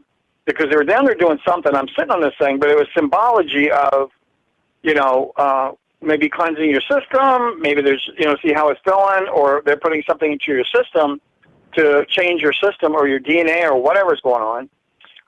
But I think there's a certain agenda. Plus, the one that I had the beings, it was a man and woman or a couple. It was about DNA. And then the first dream I had was, and they manipulate you big time. They manipulate you sexually big time. And because I used to wake up horny as hell in the morning, it's like, why am I so horny? And then, of course, as I wake up, it'd go away. It was like, okay, I don't know why that was there, but, and it would go away. And what I finally got a clue of was I finally had an open dream to where this being was coming down. It was a female, and I should go jump my bones. Then things go black, and then in the dream, I'm, like, highly aroused. And I'm sitting there just, and I'm just going at it, and everything's going, and I finally woke up in the dream, and I look down, and it's a female. And it's like, okay. And then everything's just like, and it went black because I saw, and it goes black. And then probably, let me see, that was that. And then there was the one about the DNA dream to where they were there again. I used to train horses for a living. And there was a DNA dream where I was there, and at the horse show, and they were testing DNA between a horse and a fish, and the horse had legs but had a fish tail. It's like, all right, this makes no sense to me. But you're thinking seahorse, right? And so this was the dream, and there was a horse trailer there, a two-stall horse trailer. They were there. It was like a regular horse show. But that was going on, and I thought, I don't, it was, later on I'd stopped riding. I thought, I could get on there and ride it again, see what they'd be like, and I got on, riding the horse, jumping big. But it was kind of weird. And then at the end of the dream, there was a DNA race going on. It was a Chinese. It was a black and white, check 4. And I was told to stay over top of the Chinese if they did anything wrong or looked like they were cheating to take them out. And then the dream ends. And then there was another dream, the same beings, and they were white with real white fuzzy hair. You know those little Cupid dolls, troll-looking things, they have fuzzy hair? Yeah. Yep, exactly. Yeah, okay, same thing, but just make it white, or eggshell white, off-white, not like white, but off-white. Bodies are white, and and I was bartending and working a hotline at the time, psychic line. And so I'm in the stream, and we're in this big party. And everybody had red cups, red plastic cups or beer bottles. And it was kind of weird. Nobody was really drinking, and I saw them walk by, and I wanted to go, hey, I know you. And it's like, oh. And they didn't acknowledge me. I thought, that's kind of rude. I'm sitting there but I felt very comfortable with all these beings or people around. And so that dream ends. And the last dream I had is where I was on this planet sitting on the dirt. And I was looking around trying to figure out how I was going to get home. And I heard somebody come up behind me. And I got up and turned around. It was a female being with a child. Uh-oh. And I'm looking at her, and I'm looking at the child, what do you want? I don't, why am I here? And she wants alien child support. What? Alien child support. Did the child have your eyebrows? I just wanted. That's what all the numbers are about. They wanted money. Exactly. Oh yeah, anyway, you think human child support's bad? Oh, it's an intergalactic shakedown. So not to make fun of it, it's the jokes come, so the jokes come. We're not making light of this. Sorry about that. Don't want to. No, we're not. I believe you. I'm making light of it to like it's normal, right? That's all. Yeah. It's what you're saying. It corroborates a lot of things that you hear. Like at one point you mentioned there was a kind of weird looking person that's probably a hybrid, and that they do the abduction is primarily a sexual reproductive sort of thing. So, I mean, this is really interesting, man. Yeah. You have any more to share with us? Well, at the end of the dream, I'm looking at the child, and I finally went, oh, that's mine.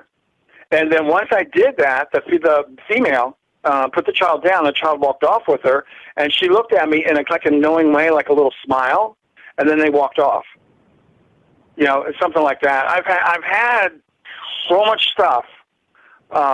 It's just, I was living up in northern Arizona, and I had this dream where I just moved up there. It's about 3 weeks in, and I'm laying there in this dream, and as I'm waking up, I see this guy in this robe kind of thing with the long white hair and long beard and all this stuff, you know, hanging out. And he wasn't at the pearly gates, but he was at gates, like, you know, wrought iron gates. And he was sitting there, and he had his hand out. He was putting me back in my body. And I was waking up like, I don't want to be back here. And I was like, take me. Just get me out of here. You know. And he put me back, and then I had to wake up. But I felt so much. It was just this incredible security, love, just like, oh, God, I want to be there. It's like the pressure was taken off. You could just, you know, be happy. And they put me back, and as I was waking up, all that went away. Like a big joke. Of course, right? But yeah, I've got tons of stuff. But nice, nice. Like I said, I always enjoy your calls, man. You always got amazing stuff to tell us.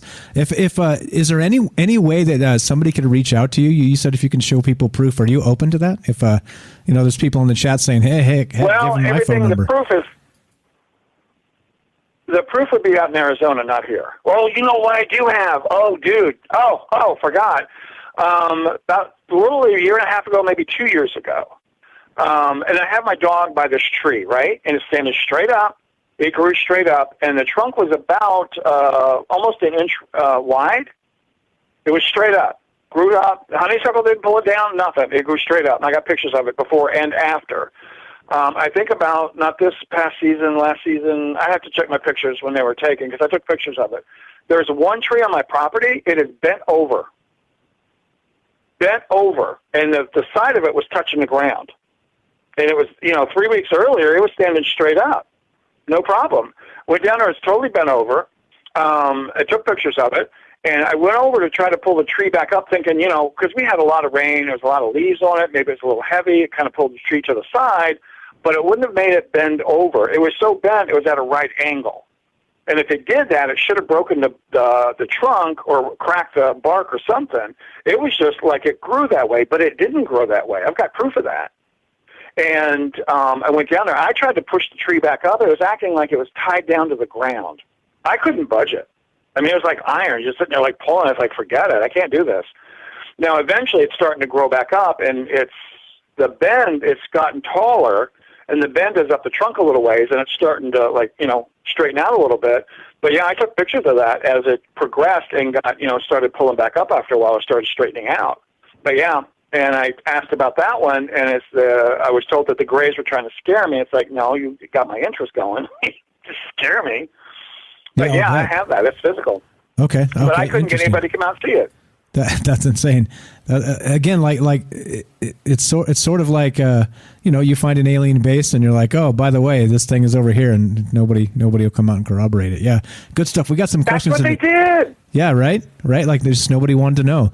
Just bizarre. Question from the chat. In the dream, that sexual dream you said, what did the woman look like? Was it an actual like human female, or was there something weird with that? Was like a hybrid type thing, or something else entirely? I'd say more hybrid. You know, it was kind of a woman. It was a woman. Had the genitals of a woman. You know, breast. But it wasn't. When you looked at them, it's just there's a difference in the body, kind of thing. It's more spindly.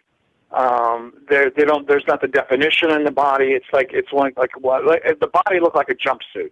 Okay, a very tight jumpsuit, but it was just their skin. And that's what it kind of looked like. So there wasn't the definition there, but it's basically the same. And the eyes are a little bigger.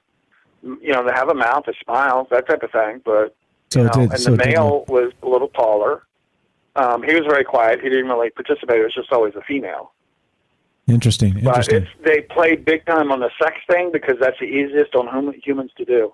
And it's also the easiest to demean and, you know, make people ashamed and, you know, cover up stories and the rest of that. So I wonder if it's part of like a specific thing they do just to cover up the stories.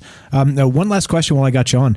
So isn't it interesting that you said you had this dream and it's possibly a hybrid and all these other things? It seems to be a curious parallel of like the succubus, right? And that legend from the days of old, the demon that shows up in your dreams in a sexual dream, right? Curious. I wonder if there's a parallel there. Could be. I mean, when they show up, the thing is, we have all these tales about stuff and these legends and things like that, and it could be. This could be going on for the longest time, and maybe we're here as cattle for breeding for them because they need DNA, fresh DNA, to rebuild their colonies or their system or whatever it is, and they need us to do that because this planet is full of, reproduction. That's what this planet is about. It's reproduction. The whole thing. Plants, animals, us, everything is reproduction. Okay, so they're here for it seems to be the organics. Okay, I said last question. I lied. We have maybe 1 minute left. Final question for you tonight. Did they try and communicate anything to you directly? I asked about that because I wanted to see them, physically see them in front of me like a human being, come here. Because everybody talks about, I saw grays in my room. It's like, well, I don't ever see them. And I finally asked them that, and they said, we don't want to scare you. And because I asked them about where the burns came from, and said that we had to restrain you because you were fighting too much. And apparently I fight a lot because I've come out of dreams with physical injuries to my body. And it hurts for several days, but like my hip's out or the knee, or it's like, where does this even come from? It doesn't make sense. Now it does, but that could be the legends that's what that's about. Wizards, you name it. Interesting. Okay, we got to go. Michael J., you were the best. I appreciate it. Like I said, your calls are the top notch, always the best. You got some great details to give us, and I appreciate you sharing this information. Thanks for being on the show tonight. No, thank you. Appreciate it. Bye-bye. Thanks a lot. Talk to you soon. That's Michael J. You can find him on the Fringe Discord if you want to check that out, fringe.fm/chat. And there you go. We're out of time here. I'm going to play the outro music, but want to chirp in at 20 seconds, Ash, before we finish this up? Yeah, thank you guys for tuning in. If you're live on the radio, interesting story. Jim Sparks, great caller. There's something going on. We look into it, we do our best, but it's up to you to decide what you think for yourself. So keep tuning in. I'll be here next Wednesday. Check me out, Ash from Mars, and boom, I'm done. About 20 seconds. All right, perfect. Look at that, man. You're like to the second. You're listening to Troubled Minds. Beechwood, call back, man. We're about to go to you after the break. This is the thing. You're listening on Fringe FM. Stay tuned for Joe Rook, Lighting the Void. If you're listening on YouTube, D Live, or Facebook, stay tuned for a third hour of Troubled Minds. This has been Troubled Minds. I'm Mike. This is Ash. Be sure, be strong, be true. Thank you for listening, you guys. From our Troubled Minds to yours, have a great night.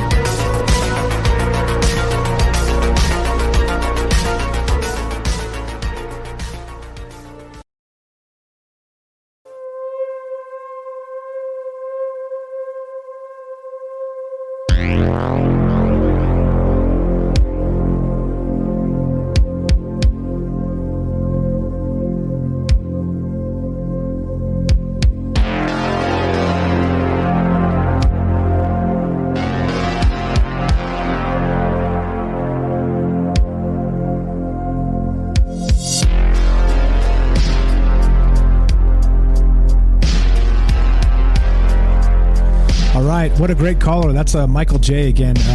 Amazing stuff. This is why we do it live. We want to hear firsthand accounts of the things that happen to people out there.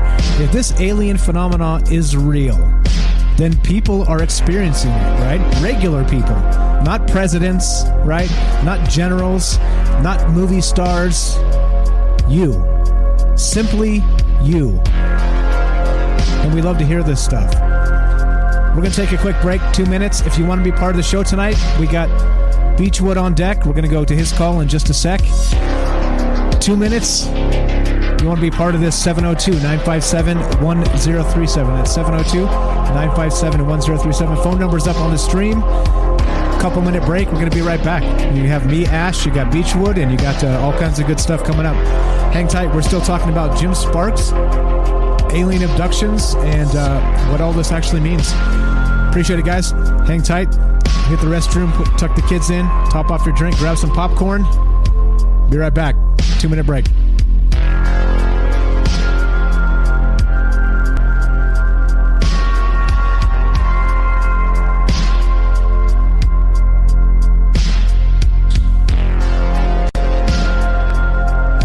Okay.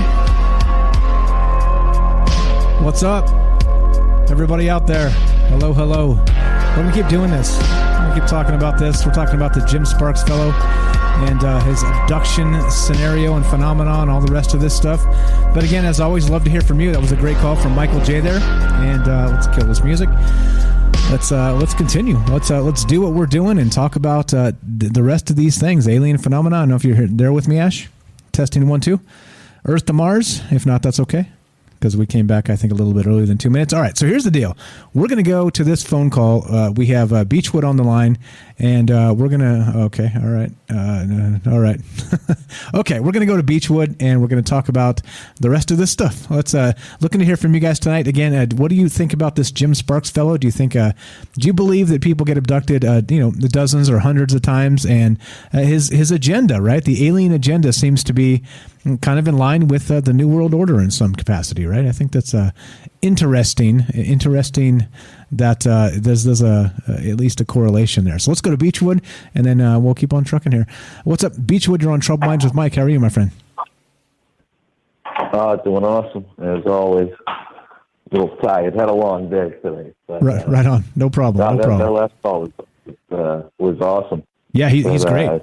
He's great. Calls like that really interest me because I'm kind of up like the same exact alley with my story and, with the dream stuff. But the article the show's about, I kind of believe a lot of what the guy's saying. And, there could be some things he got confused, but there's too many stories that are just too similar. It's just way too similar. And then, I wanted earlier, you mentioned that book, Battlefield Earth, right? Ron L. Hubbard, is that what it was? Yes, correct. All right. Now that's they made that a movie, right, with John Travolta. Yeah, the worst movie ever made, in my opinion. But yeah, definitely. But I just thought that's interesting because the kid's name, the initials are the same, the JT, and John Travolta's like it's one of the poster boys of Scientology. Yeah, totally. And that's just a weird connection. And like the connection between mainstream movies and the media. And it's just weird. It's like it's either mockery or it's like they're hiding something in plain sight. But my take on it, like when I had my experience, was that there's kind of like humans we're like a weapon almost. We're like a tool. We're just a creature trying to survive, and eventually anything that's smarter than us is going to utilize us as a resource, just like we do everything else. It's our frame of time isn't the same as what I got told theirs was. But look at what we come up with in Petri dishes, in couches. I mean, we could very well just be a biological weapon waiting here, and when the time comes when we're ready or we need to be used, they just release us on a planet. Or we could be used for good. We could be like a medicine, because in the medicine world, in your body, it's all about like the bacteria and stuff, and that could just be what we are. Yeah, and I think there's a lot here regarding just all of this. Like what the guy says. It's a little hard to believe, right? But then you get people that have actually had firsthand incidents that they call in, and Michael J is one. He's not the only one. Like if you rewind, like this week marks 3 years of Troubled Minds, right? Like literally next week is going to be the 3-year anniversary of this show. And over 3 years, we've had people call in with all kinds of firsthand whether they were abduction type things or whether they were, actual visitations, they're called, where, you maybe you're not abducted, but you see aliens that come into your living room, things like this, right? There's all kinds of people who've called in, right? And I don't know, call me optimistic. I just have faith in humanity that we're not all nuts, like the detractors would tell you, we're all insane, mass hallucinations and all the rest of this. I just don't buy that. I don't, clearly there's going to be some people that, are making things up for attention, or as always, they're maybe mistaken on the details, or, maybe they're literally, clinical. But there's going to be probably a lot more than that. They saw what they saw. And that's why there's shows like this. That's why there's, interest in these things, because people see some things out there. And there's a stigma. They don't want to bring it up. You bring it up, people laugh at you.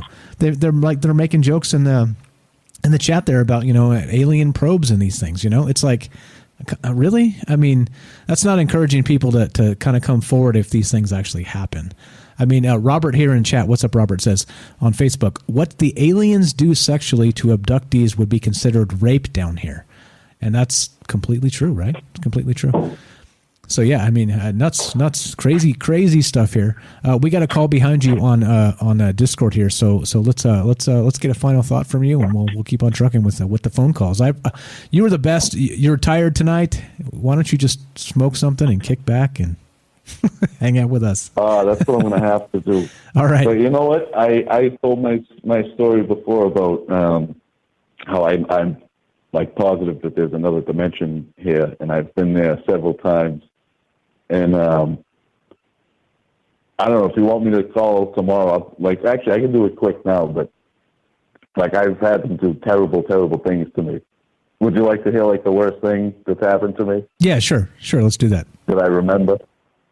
All right, I somehow went back to this dimension, and I was at work at the same place where it happened, and the guy that brought me there before looked at me, and he said, "How are you here?" And I winked at him, and I just smiled, and I don't know why I did that, and then it was like a dream, and then I was in the bathroom, and I got choked out. Someone came up behind me when I was going to the bathroom, and they started choking me, and then they bent me over the sink, and they shoved a plunger and sodomized with me and killed me with it. Blood poured down my mouth, and the last thing I remember was my head hitting the floor next to the toilet. Holy smokes. And then I remember waking up in a hospital bed, and then I remember waking up in my bed. Holy smokes. But that didn't happen in this reality. Right. So it was like a dream I state. even asked the guy, but the memory is that real, and it's weird. And now that is actually written in another book that someone wrote about alien abductions, and it's interesting. It's the same person that did it. It's an elite figure that's allegedly an alien. That's what this person claims. Really? Wow. Yeah, it's in the David Icke book. Interesting. But it's not worded right like that. But I'll go get it, and I'll send you the paragraph. I'll take a picture of it. Okay, please do. You know what to do. Just drop it on Discord, and I'll check it out. I appreciate it. This is Beechwood from Massachusetts. I appreciate the call, my man. Get some rest. We got whole nother show for you tomorrow. So I appreciate the call. Thanks for listening. Thanks for being part of this, my man. Take it easy. You too, man. Have a good night. We'll talk to you soon. Yes, that's horrific. That is horrific. Ash, Earth to Mars. Earth to Mars. Oh, I'm here. Earth to Mars. Wait, Earth. See, sometimes I try to hit the connection button, and I almost hit the disintegration button. So it's like, Butterfingers. Whoops. Last time I did that, dinosaurs. Please don't do that. Please don't do that. All right, please don't do that. Take on that call there. I mean, just on both calls, it's like something's going on. It's really think about it. Okay, the vastness of the universe. There is so many stars, bro. It's like trillions of galaxies. That's like ridiculous. So like, yes, there are alien lives. There's alien life, dude. There's got to be. And from what, if you peel it back far enough, you see that there's like a shit ton of it. You know, there's lots of aliens. My friend's friend of a friend or whatever, they went out in the woods and he told him, he's like, this is all I'll say to you. And they had to get rid of their phones. It's like Men in Black. It's more like Men in Black than you think. And as we kind of peel back and we see these narratives, we're listening to this story, this Jim Sparks story, right? You can't validate shit. You can't. We're off the radio, right? Yes, sir. You fucking can't validate shit, right? You can't. You can't validate any of it. But look at all the people calling in with their experiences, and like you said, there's that shame component because it's like when you're handled like cattle, when you're like handled like an animal, you know, you're supposed to be like a higher conscious being, and when you're handled in that sense, it fucks with you, right? And so like people don't want to talk about it, but like, guys, I believe you, man. I believe all of you. Like, the tough part is that these experiences are supposedly like dreams, right? They wrap it up. They wrap it in dreams. They make you see things. So a lot of times they'll make you see. They go to the least path. This is what Jim Sparks says, and this is what's so interesting is he has a lot of hot takes on it, and that they go with the least path of resistance. I can't speak today, and I stopped drinking too. Crazy, I still can't speak. Is so if you like carnivals, that's what you'll see instead of a spaceship. So they kind of like flow with your brain, right? To use what's there to create these screen memories, or maybe it's a program that they put in you to like you run for yourself. I don't know, but it just, you know, we talk about this stuff and people call in and they have these experiences, and you know, for me to sleep better at night, I just it's bullshit. But like in the back of your mind, when if you research this stuff enough, something there, and maybe if it hasn't happened to you, there's millions of people on this planet who if you poke enough, you'll find out that something has happened to them. So it's crazy, and you know, it is scary that to not be the top of the top of the pyramid or top of the chart, right? That's kind of like an uneasy thing to kind of live with. So a lot of people don't want to hear it at the end of the day, you know. So I don't know, but look at the people calling in. I bet if I posted this on certain groups or certain things, and you'd get more people, lots of people, and these things are happening to them, and you know they need to talk about it, man. Hell, someone like says something kind of rude to me, hurts my feelings. It'll be like 6 years later, I'll be in the shower and be like, man, why'd that guy say that to me? You know. So, you know, I'm like a bit of a pussy, like, I guess. But I know that we're all kind of like that. So people are going through this stuff and they have nowhere to go talk about it. But and they probably doubt themselves. They're not sure if it's real or not, you know. It's crazy stuff. And but, you know, with this Jim Sparks bringing it back, it seems like it's a good thing. Like, it seems like they're just trying to help solve Earth's problems, and they probably live here, and we have a relationship with them. So it's all secret, and it's all scary, and it's weird. But maybe it's not all bad, right? Maybe it's good. I don't know. So yeah, you never know. You know, hot takes. More hot takes. We got another one. We're going to go to. This is John from Facebook. He's on Discord because he's in Facebook jail. What's up, John? You're on Trouble Minds with Mike and Ash. If you're out there, test 1 2. Testing 1 2. What's up, man? What's up? What's up, buddy? How are you? Oh, not bad. I was just, hanging out. How are you doing today? Good. Doing what we do, man. It's Wednesday. It's the Maybe Juice Day. We talk some aliens and some abductions. What do you think about this stuff? Do you think that this is there's an alien menace, and they're coming down and doing the abductions and with the cattle and the people and the whole deal? And I don't know if you've been listening for a while, but there's like some sort of correlation with the New World Order here, according to this guy, the Jim Sparks guy. What do you think about all this? You know, man, I'll be honest with you. I don't really believe in aliens. I'm a pretty religious guy, and I don't think people are having, how do I put this? I don't think it's aliens. These people are having, like connections with and stuff happening to. I think they're actually demons. So to me, whenever someone says, I had an alien experience, to me, that's more like, well, this demon was messing with this guy, or, stuff like that. So that's kind of where I'm a little bit different. I talked to Ash about this the other day. But, demon, alien, who knows? It could be the same thing. I definitely believe that people are having experiences. My word is demon. Your word is alien. But, I don't doubt anyone, unless there does come a point where, if someone has 50 stories, you know what I mean? Like that perfect, I have a rebuttal for everything, then that's where I kind of count doubt, cast a little doubt. But for the person that's like, hey, like this 2 or 3 times this happened in my life, these having some weird situations going on, can I talk to you about them?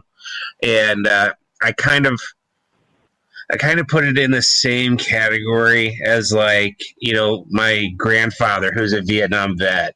He never talked about anything until like the end of his life, and then he needed to get it off his chest.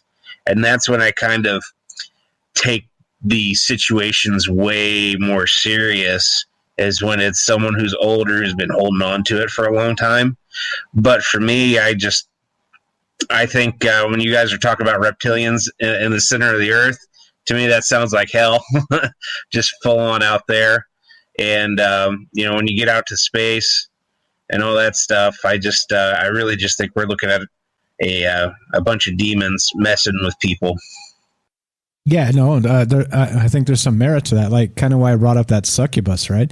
So in Michael's story there, he said that there's sort of a, kind of a sexual connotation with these dreams, a dream state abduction scenario, and it does have a correlation to the demonic succubus, where they, and they come and take your semen in your dreams, right? So, I mean, like, literally that lines up nearly perfectly. It just depends on, you say tomato, I say tomato, whether it's alien or whether it's demon. They're like a demonic force. It still seems to be, in some capacity, an entity that's not human that arrives and is using people for some sort of, in the succubus mythology, they're actually using the seed from the human to create more demons, right? And so in the alien mythology, it's basically the same thing, except they're using them to make hybrids, right? Weird though, don't you think? A little bit of synchronicity there, and not to discount the religion and all that. Like I said, you're allowed to be you, and it's cool. I'm not trying to tell anybody what to think, but for me, I hate to say agnostic because that's just a dirty word. I'm just open to all of it. It's okay to be all of those things, and I think we need all of those people to exist in this world. So. But to me, that's trying to take it all in and figure it out. It seems like there's a whole hell of a lot of synchronicity between those stories, and it almost doesn't even matter, right? In some point, really don't. If you're talking about non-human entities taking like sexual reproductive things from humans and using them to create other non-human things, that's a terrifying scenario. Well, on top of that, when you mentioned, making human hybrids, well, if you look at it like I do, well, that's called a Nephilim. It's a fallen angel sleeping with the human, making like this hybrid. And that's so, I mean, really, when you get to aliens and demons, it's the same stuff. We all have the same explanation. It's just one of them saying, oh, it's a creature that believes in science doing it. And I'm the other guy going, oh, no, it's demons using, supernatural powers and manipulation tactics. Either way, they're using manipulation tactics. But I will say, if aliens are real and they're not demons, I am going to get some Naruto runners, and we're going to get into that Area 51 and clap some cheeks. We're doing that, right? No, look, this is the thing. So let me ask you, though. So as a religious man, do you think it's possible that both exist? Let's say that there's a demonic presence and there's also flesh and blood extraterrestrials. Do you think the two are actually compatible in the same story, the same mythology? Well, I think, okay, so if one comes down in a ship and lands out in front of me and comes out and says, hey, I'm from Uranus. First off, I'm going to make a joke. Second off, I'm going to be like, yeah, you're still a demon, though. Okay, gotcha. Yes, but would you bang that demon? Go ahead, Ash. It just depends. Is it a succubus? Yeah, it's hot. Like No, that. well, I can't do that then. I can't do that. That would be too bad. But you know, Well, you don't. I mean, you don't know. They're just hot. They look weird, but they're still hot. The alien. It has to be just a total grotesque situation. Then you'll bang it. Is that what you're saying? Then I'll do it. If it's something where it's hot, right. That's morally justifiable. If I have to do it, it has to be just completely weird. There's something about it. Okay, and I know we're like tangenting and getting stupid, but there is something about like a lot of people want to bang aliens. That's like the first thing that comes up all the time. I don't know. Maybe that's like some human nature, demon alien software programmed in. Make sure we hook up with them. And I don't know. I'm just saying. It's like the first thing. Every time, it's the first thing. It's like the first thing. It really Clapping alien cheeks. Clapping cheeks. That's it. Well, I mean, if you really think about it, no matter what we invent, there is always like a sticker put in there, "Do not insert penis" or something like that. Like, and then there's a meme like, bought a ceiling fan, or what they say, got instructions not clear, dick stuck in fan. You know what I mean? Just stuff like that. Yeah, this is a thing. I don't know, man. Like as you know, it's the reason you're here. There are no answers here. There are no easy answers. I think like just like you said, if everybody has like a perfect rebuttal to everything, and they have all the answers, you should be super suspicious, right? Including your pastor. you know? Oh yeah, no. My man, I tell you what, me and modern church are very much at odds. Yeah. So as I think it makes it difficult, just like you said. I agree with you 100%. It's just like these demagogues on the radio and these guys that talk about, they know all the right things politically. They know everything. It's like, no, come on, screw off. You don't know shit. You're a propagandist asshole that's trying to make us believe some shit that we don't believe. I'm with you on that. Yeah, it's kind of like Graham, and he said, or maybe it wasn't Graham. He said, Jesus, he would have got the vaccine. And I was kind of like, he wouldn't have, because he was the son of God, so he probably wouldn't have needed him. Churches are crazy nowadays. I really do avoid them. Yeah. But yeah. I will always find common ground when it comes to an alien story, because to me, an alien story is the same as a demon story. Nice. All right. Fair enough, man. And then and like them going underground, going in other dimensions, looking reptilian or looking like dark eye. It is the same thing. If you really like compare stuff to religions, you can see the same, very consistent. It's just different language to describe the same thing, right? So yeah, we can be on the same page. And there's kind of like a weird. Like when I see a picture of a gray, I have like a reaction, like kind of in my gut feel, or like I imagine if a reptilian stood in your room, like a giant lizard person, you'd have a reaction. And is that reaction there, like from like experience, or it's put there, or is you just know, or and all these different weird experiences. If you roll back through time. Is different language, just different stuff. Yeah, I agree. I agree, brother. Thanks for calling in, man. Good stuff. You're the best. This is John calling in from Facebook jail because, well, somebody's got to do it. Thanks, John. Yeah, I smuggled a cell phone out in my prison purse and then called you guys. Appreciate that. We're your one phone call. You're the best. Thanks, John. We'll talk. You're screwed. We're your one phone call. You're screwed, man. You're totally screwed. I'll come by to abduct you later. Don't worry. I'll take the portal. There you go. All right. Next, we got more Discord callers. Thanks, John. We'll talk to you soon. Have a great one, man. Hey, buddy. All right. Thanks, man. All right. So let's go to Jay. Jay, you are on with Mike and Ash, and it's no problem. I know you gotta work it out. Axel, we got you. You're up next, and we're doing the thing. We're talking about aliens. We're talking about this guy Jim Sparks. He's been saying that for dozens of years here, he's had hundreds of abductions, and he's kind of telling us that the aliens have this weird New World Order agenda, right? Kind of like Klaus Schwab and the Great Reset, or like Georgia Guidestones, or, like I make the joke about Thanos snapping his fingers, and, depopulation is the way we're going to save this planet. I have a problem with that. That sounds like a declaration of war to me. I mean, being just a knucklehead, on the internet that doesn't know anything about anything. Thanks, MJ, for being part of the show. Again, fantastic call. I appreciate you being honest with us and telling us your story. All right, so no Jay. I don't know what's up with Jay, so I'm going to bump him out. We're going to go to Axel. Let's go to Axel. Axel, you're on Troubled Minds with Mike and Ash. How are you, my friend? Hey, Mike. How are you? Doing very well. Doing what we do, man. Tonight's alien abduction night, and talking about this Jim Sparks guy. What do you think about all the stuff we're talking about? I'm sorry if my sound quality is bad. I'm out and about in the world right now instead of at my house. You sound fantastic, by the way. You sound great.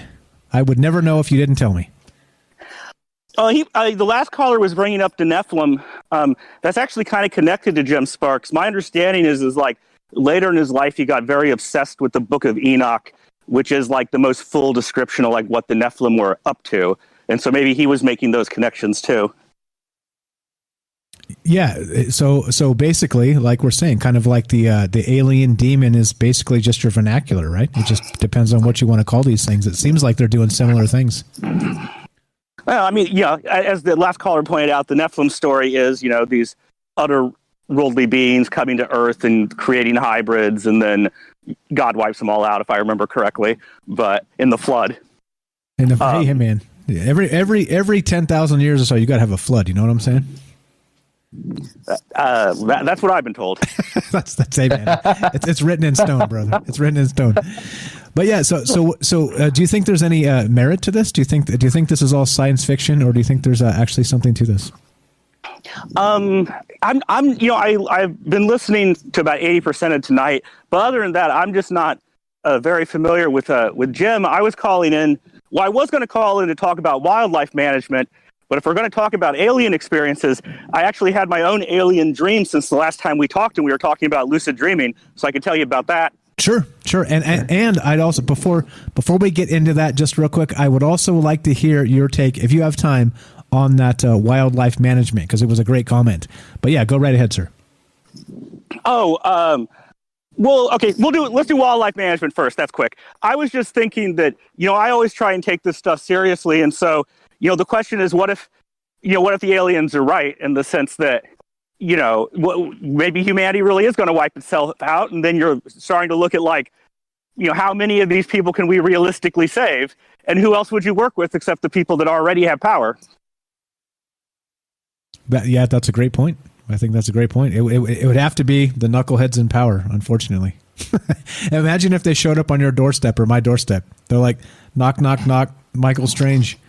We'd like to make a treaty with mankind. I'd be like, oh shit! Do you have time for tea? We need to talk. You know what I mean? So I think as the hierarchy of man is, I think they probably have to land on the White House lawn to knock on the right door. Unfortunately, because that sounds horrific. But anyways, I remember most of the time, I don't really remember my dreams for that long, but this one was pretty vivid and I remember it. Now, I think that it's just because I was listening to too much of your guys' show rather than an actual alien visitation. That'll happen, man. Sometimes just doing the show, I have crazy, I'll lose my mind a little bit too. So I hear you. I hear you on that. But anyways, it was a lucid dream. I knew I was dreaming. And there was this red light. And silhouetted by the red light was a vaguely humanoid figure. It had 4 arms. And it talked to me, and it was very loud compared to how things normally sound in a dream.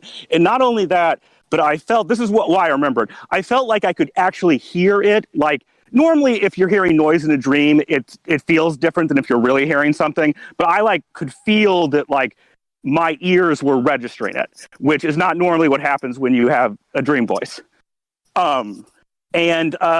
The guy, it was a brief message, but he said that it was like they were the Mecrons.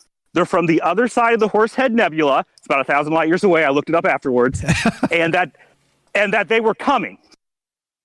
And I could ask him a question, sort of like to prove his bona fides. And I know what I asked, but I was going to put to you guys. What do you ask the dream alien if you only get one question? That's a hell of a question there. I don't know. I'd literally have to like think about it. I'd have to like make a chart. I'd have to like probably do like a vote on like the top 10 questions, and then you know what I mean? Like that's a heavy thing. The message is coming right now. I didn't have a lot of time. I was just wondering what you guys would be. Okay, if I don't have a lot of time, I would say, why us? That'd be my question. That's about. What about you, Ash? I know you know more about aliens than we do, but. Oh, I'd be like, what should I ask? That's kind of, because I'm a dummy, and there's probably some like higher level intelligence being. So just defer to their judgment, and then he'd tell me something about 4D, 5D space I wouldn't understand, and I'd be like, damn, should I ask something good? I thought for just a second, and then I asked, can you tell me the principles of your interstellar travel? That's a good one. And that's a good one. Yeah. And the guy said, I don't really work on the propulsion systems. Damn. And so I said, you must know some of the basics. And then he told me, and I wrote this down, mass vector field decoupling. So that is my answer I got back. Holy shit. Wait. Wouldn't it have been funny. the best? He's all element 115. Ask Bob Lazar. Yeah. That would have been better. Oh, geez, man. All right. So was that recent, huh? The last week, couple weeks or whatever? Oh, it was after. I think I called in about a month ago. It was after that because but it was more than 10 days ago, less than when I called in last time. Okay. Interesting. Did you need assistance for your lucid dream? Was this an assisted lucid dream? No. I'm naturally a lucid dreamer. Like almost all the dreams I remember I'm lucid during. I've been a lucid dreamer since I was young, and I've gotten. It used to be only a handful of them would be, but now like they basically, if I remember them, they're lucid. Crazy. That could be a good thing and a bad thing. I took these neuro sleeps, and I had a lucid dream, and I was stuck as Sherlock Holmes. Everyone was treating me like I was Sherlock Holmes, solving a mystery, and I was just me. I'm like, I'm not Sherlock Holmes. I don't know what you're talking about. And they're like, Sherlock, what should we do? And it turned out they were werewolves, really werewolves. So I know it's a dream. I know it's BS.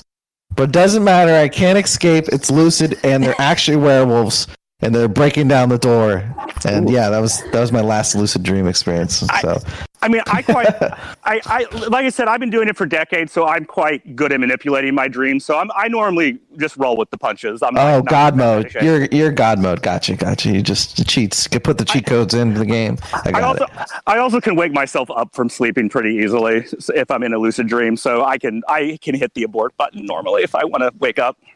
Nice. Now I got a question for you. You said that they said that they're coming. Yes. And that's kind of like based off of that one show we had where that woman mentioned that they're coming. Did you get a sense of when they're coming? If this dream means anything? No, and while the voice did have a certain presence, I will say that it was not a reassuring we're coming. It wasn't. I didn't get the feeling that it was like, oh, and this is going to be great when it happens. All right. So that was, but also they weren't like we're coming to kill you. I just have I don't know. I have you know what? I don't know. I didn't get a good sense of motive, I guess is what I would say. Gotcha. That's fair. Cool though. Thanks for sharing. That's really interesting. Shit. Anything else while we got you on, Axel? Oh no, that's probably fine. I'll try and call in. So I won't try and wait a month again before I call in next time. No, don't do that. Look. There's tons of smart people listening to this show, and you guys need to call in more often, not less often. Come on. Try and make us like a once a week type of thing. I would appreciate it. You're a smart guy. You got great takes. You tell a great story, dude. Please, more often. All right, thanks, Michael. Thanks. Have a great night, man. Appreciate the call. There we go. As simple as that. You guys can be on the show, 702-957-1037. Click the Discord link. You can be part of the show. And that's what's up. The great stories, great people tonight. As always, like think about it. Think about it, right? Like, rewind this entire damn show, right? Ash and I talked for like an hour and a half when we got no calls, and then bam, then we just get like call after call after call after call of amazing people and smart people telling great stories, firsthand experiences. WTF, right? Like it's unique. It's unique in the world. This is a good thing. I'm so glad we ever started this and got to this point where, you know, people are comfortable calling in and talking about the things that are good for them. You know, it's a good thing. This is a good thing. We got one more. Yeah. We got another call on the phone line, but I have to go to the little boys' room. I'll call it the men's room because that was a Goonies reference. If anybody has watched that old ass movie, can you give me 60 seconds, Ash, and go ahead and filibuster this MFer? Sure, I can filibuster this son of a bitch. I'm ready. All right, I'm ready. I'll be right back. All right, get it. So yeah, actually, you know, Mike mentions people calling in, and there's people messaging me on Discord, and they're sharing their experiences too, and people reach out all the time, leave comments, and you know, we all have weird stuff that happens, and we're trying to figure it out, like what does it mean, and sometimes, like, you know, with dreams, remote viewing, the souls, aliens, demons, like what is this stuff? Like what is there? And I think that humans can only understand so much, right? But we can still kind of experience these things. And it's good to talk about it, like, you know, not to hold it in and you know, like have guilt or shame. So we love that you guys call in. I mean, I love hearing these stories. It's super fascinating because there's a lot of it just voices and things you read on the internet. But, you know, when we can come together and we can have these conversations, we can kind of like paint a picture for ourselves, right? And walk away with a little more than we had when we first came to the table. So yeah, Jim Sparks, interesting story. I told you it'd be interesting, right? There's some hot takes here, and there's stuff I forgot too about this story that I don't remember. But yeah, he's got a book. It's called The Keepers, which I'm assuming is what he calls these aliens. And he mentions that at one point he gets yanked out, and he's in a field with a bunch of reptilians, and they're talking about him, and he has different psychic feelings with reptilians. He felt like they had like more personality, more consciousness, and they were communicating with him because he has like a thing for saving the Amazon rainforest or the tree program, and they were really excited about that, and they were talking to him. So it seems as if from this guy's stories over time, for whatever reason, he gained credibility with aliens, gained a relationship, and kind of like moved up the rank per se, and was able to kind of interact in a variety of different ways. He got to learn their language, communicate with them, help with abductions, all sorts of stuff. So it's a really interesting story. It's one that stuck out to me. When I listened to the whole thing, I was like, wow, really? You know, lots of interesting takes about the technology, how things work, why, and a lot of the questions that you would naturally kind of have about this phenomenon or be curious or want to know more kind of comes up in a lot of the things he talks about. And he talks about it a lot, and he is naturally curious, so he does seek that. So if this is something that's true, it's a really good source. If not, I don't know. Don't sue me. I don't know. I'm here, Ash. You're doing great. I'm taking notes and giving you a scorecard. I'll send it over right after we're done. Great. I love Fs. Very nice. You can put it up on the wall with all the other ones. All right. And then I can go right to detention and get grounded. Perfect. Put you in the alien detention. All right. So we got Jay from New York on the phone. Let's go to Jay from New York. Thanks for giving me a minute there, Ash. All right, Jay, you're on Trouble Minds with Mike and Ash. How are you, my friend? Ash, Mike, it's a pleasure. Thank you. The pleasure's ours. Really. Ash, never use the cheat code. You pay good money for that video game. Play it on the expert level. Right off the bat, get your money's worth, and just keep doing it until you get to the end. Don't use the cheat codes. All right, fair enough.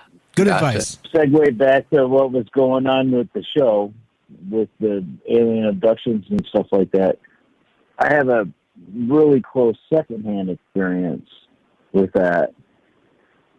I was a Cub Scout leader and assistant scoutmaster for a Boy Scout troop, and the guy who was taking over for me doing the Cub Scout thing, because my kid was already 2 years down the road in the Boy Scouts and I was stuck in it because nobody else wanted the job.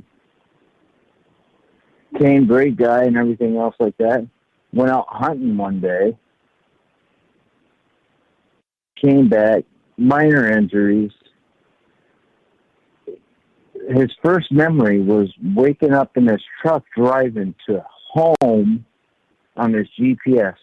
Didn't remember his wife, his kids, his parents, nothing. I mean, nothing to this day. You know, he's trying to piece shit back together today. He's my friend on Facebook, if anybody wants to really look into it. Wait.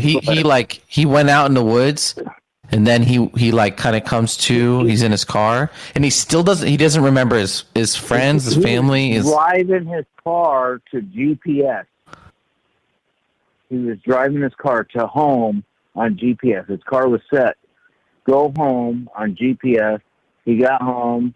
His wife was there. His kids were there, or something like that. He didn't know anybody. All he knew is that he was going home. They took him to the hospital. They did all kinds of tests on him, stuff like that. They got no freaking clue trying to get back to being on the radio. But damn, that's crazy. No wow. idea. To today. He's still trouble every day. Every once in a while, I'll send you a text message or something like that. It's like, did we do this? And I was like, yeah, dude, we were in Philadelphia with a whole shitload of Cub Scouts running around like madmen, counting heads all night long. We tied balloons to them so we could keep track of them.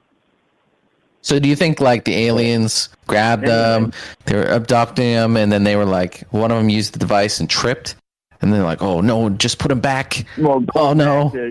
John, who just called, you know, aliens, demons, whatever it was, something serious happened to that dude. I mean, serious. You know? That's crazy story, man. I watch the deers go by, and which one's the asshole that you're going to shoot to fill your freezer? Because when you go out hunting, you don't shoot the young guy or the guy who's not really doing nothing. You go after the guy's being a dickhead, you know? There's big bucks going around, bowling around all the does and bowling around all the young bucks and stuff like that. And I'm like, wow, that guy weighs 175 pounds. I'm putting his ass in my freezer because he's an asshole. Mm-hmm. Yeah, you know what, though, too? You're a reptilian, dude, you know? Are you guys here to eat us? Yeah. Let me cut in here. And so population of the earth.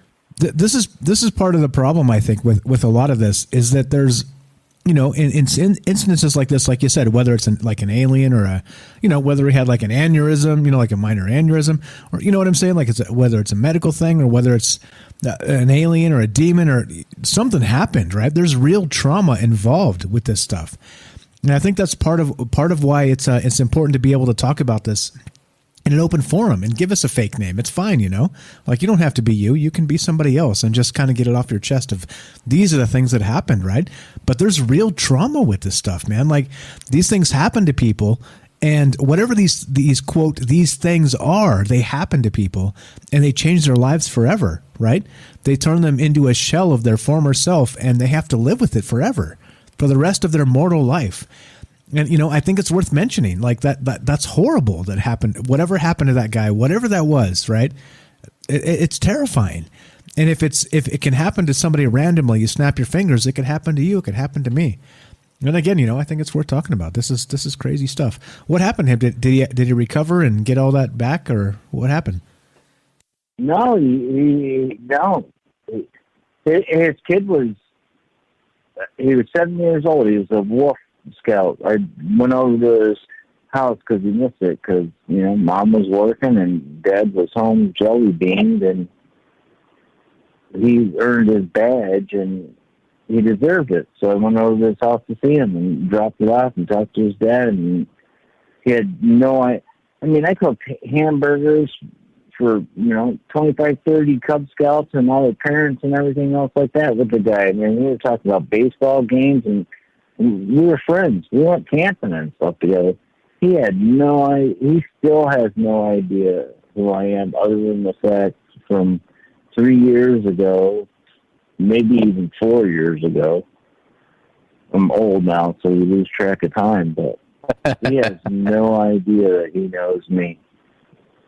He knows me from me going over there and helping him to remember. Is he normal now though? Like, is he in karate? Is he like building memory now, like normal? It's just everything from a certain point. And piece it back together. He's trying to go back and piece everything together. That's crazy, man. Yeah, that's nuts. That is nuts. Say he fell out of his tree stand, bonked himself on the noggin, but the MRI and the CAT scans and stuff like that say no.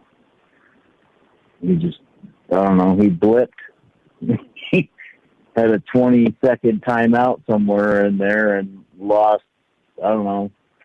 He remembers getting married to his wife, but he doesn't remember any of it. He's missing like, I don't know, 8-10 years or something like that.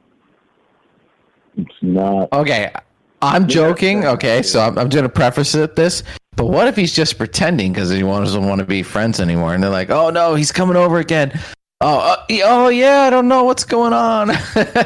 I'm joking. No, he went back to being the baseball coach, and he went back to doing the thing where they pack the secret little backpack lunches that they give to the kids that don't have food to take home on Friday, so they got food all weekend. We used to do that with the Boy Scouts. We'd go over and we'd pack like the plastic giant bags that are illegal in New York right now with the Lunchables and the peanut butter and jelly thing, Crustables or whatever they're called, food that's good forever. And the kids that were really poor and stuff like that, you'd put it in their backpack when none like the other kids were looking, and send them home with enough food to get them through the weekend. So they got free food at school. He was a really cool dude, man. And he went back to it because pastor of the church told him, hey, dude, this is what you used to do, And he's like, yeah, that's a great idea. Well, yeah, that actually was your idea. Yeah. So, okay. The thing is, he really is. He's a good dude. Yeah. No doubt there. The thing is, though, right? That's a scary story because science doesn't know. There's no explanation, right? So we end up with this guy that his life has changed forever. Nothing. He's done the MRIs. He's done all the things, right? So he didn't have the aneurysm. He didn't have the things I suggested. Something happened to this guy, and he's literally just has like a blank 10 years in his life now. That sounds like something from... Well, that guy with the sightings on 18 wheels that called up early in the show when my mom was yapping my ear off on the telephone, that's what happens when I miss about first hour of your show every time. That's okay. I'm talking on my God bless your mom. God bless your mom. No problem. But I saw... Well, I mean, that's important that we talk to people. We're actually talking to people. We're not chatting with people because so much gets lost in the chat, You don't like poop emojis? What's wrong with you? It really does. Come on. No, I do. I think they're really funny. And some of that stuff that comes across there on the Discord during the day that pops up on my phone, I'm like, what the hell is this? It's better than Facebook. Oh, that's funny. But it's great, It's because it's real people, we can actually talk to each other, Yeah, so we got a question in the chat from Axel. Let me ask you a question about this guy. Axel wants to know, did he lose his skills or just his personal memories? No, he did lose a lot of his skills. He lost his job and everything. He couldn't go back. He had motor problems for the first year or so, like stumbly. When he was trying to get it back together, when the kid was going for his Bear Scout and everything else like that, before the mother said that she just couldn't do it anymore because there was just too much stuff to do, work and take care and manage. No, he lost a lot of skills. Holy I think smokes. it was like a struggle for him to wash dishes in the beginning. Yeah, see, that's a great question, Axel. Thank you. Important details here, right? Like kind of there's tons of like those tiny little things we learn throughout our life that we don't even consider skills anymore, but they are, like a skill is walking. And so, right, like that's a great question. Hey, Jay, thank you for sharing this. We got to go. We got about just a little less than 10 minutes left. Final thought while we got you on the phone. Thanks for sharing that. Who knows, man? Demons, aliens, medical, like this is the thing, right? Like this is an unknown thing that is terrifying. If it happens randomly to healthy people, I think we should keep an eye on this, right? We should be. These are the things that should be said in public, and nobody wants to hear them. But yeah, good stuff, my man. I just really think that cool. We get to see what's really going down because it's happening right in front of us. You know, we get to see it. Whatever it is, it is. You know, the skyscrapers in the sky that come down like on the science fiction shows, or hey, look, all you gotta do is step through this little stone ring and you're 50,000 galaxies away. You learned how to bend space and time. I think, you know, we already know too much. That it's out there. We know it. I mean, come on, just that's out. Well, I think the measuring and the marble counting and exactly figuring out what the hell's going on with it is the question, which is why we even have a show, to be honest, because there's tons of shit out there that's going on that people have no idea what's really happening. Jay, you're the best, my friend. Thank you again for all your enthusiasm. Thanks for listening. Thanks for calling. God bless you and the family. We'll talk to you tomorrow, okay? Ditto. Thanks a lot, my man. Thanks a lot, my man. Thanks a lot. That's Jay from New York. Good stuff. Good stuff. Again, look again, like you rewind and look at all the smart people calling in. Thank you again. Thank you guys. We're blessed with a lot of really, really fantastic people that have made this show more than the sum of its parts. Right? That's kind of the thing. Is that I always say, and Ash says, and we mean it. We're literally just a couple dudes on the internet with microphones, and we're trying to make sense of the world too. And if this stuff is fake, fine. Like without the conversation, how the hell are we supposed to know? And that's what we're here doing. That's what we're going on. So we're talking about Jim Sparks and alien abductions and all the rest of this. How do we wind this up, Ash? Yeah. So, great. Yeah, great calls. Lots of interesting stuff. And man, the mind, man. What is it? What even is it? And do you have control over it? And it seems like they have control over it. And I don't know. It's kind of like it's a crazy world we live in. We talk about crazy stuff here, everything from souls and aliens and remote viewing and boogeymen and entities and other dimensions. We talk about all the crazy stuff here, right? And is it just crazy? Or is it just reality? And we just don't understand it, Like, do monkeys talk about cars? No, but cars exist, right? Like, if I take my dog in a car and we just drive, I look at my dog and it's like, does he ever think that he's in a car? Like, if I heat up food and I give it to the dog or I get it from the freezer, does the dog think, like, how did this get hot or cold? Probably not. Probably. Right? And so if there's, like, more to reality, it's the same thing with us. Like, do we really think about this? No, most of us don't. But some of you do. And that's why you're here now on Troubled Minds Radio, listening to us right now. Smart monkeys. You're the smart monkey. Yeah, exactly. You are the smart puppy. You're the dog that can do the thing with the buttons, like outside. You hit the button, outside. And we're like, wow, that dog is smart. Some aliens are looking at us and we're like, these monkeys are smart, right? You are the smart monkeys. Congratulations. You've made it. Thank you. Congratulations. No, but thanks for tuning in, guys. Like, this stuff it's weird, and it's like, I don't know. Like, again, I like to link these things up, and Mike, you did the same links I did, man. You did it better than I did. You linked even more than I did. I was like, I wanted to kind of bring it in. I thought I was being clever. You were already there, bro. But that's the show. We're building this, like, hypothetical reality, right? But remember, guys, we don't know. Like, unless you've had your own personal experiences, right? I haven't had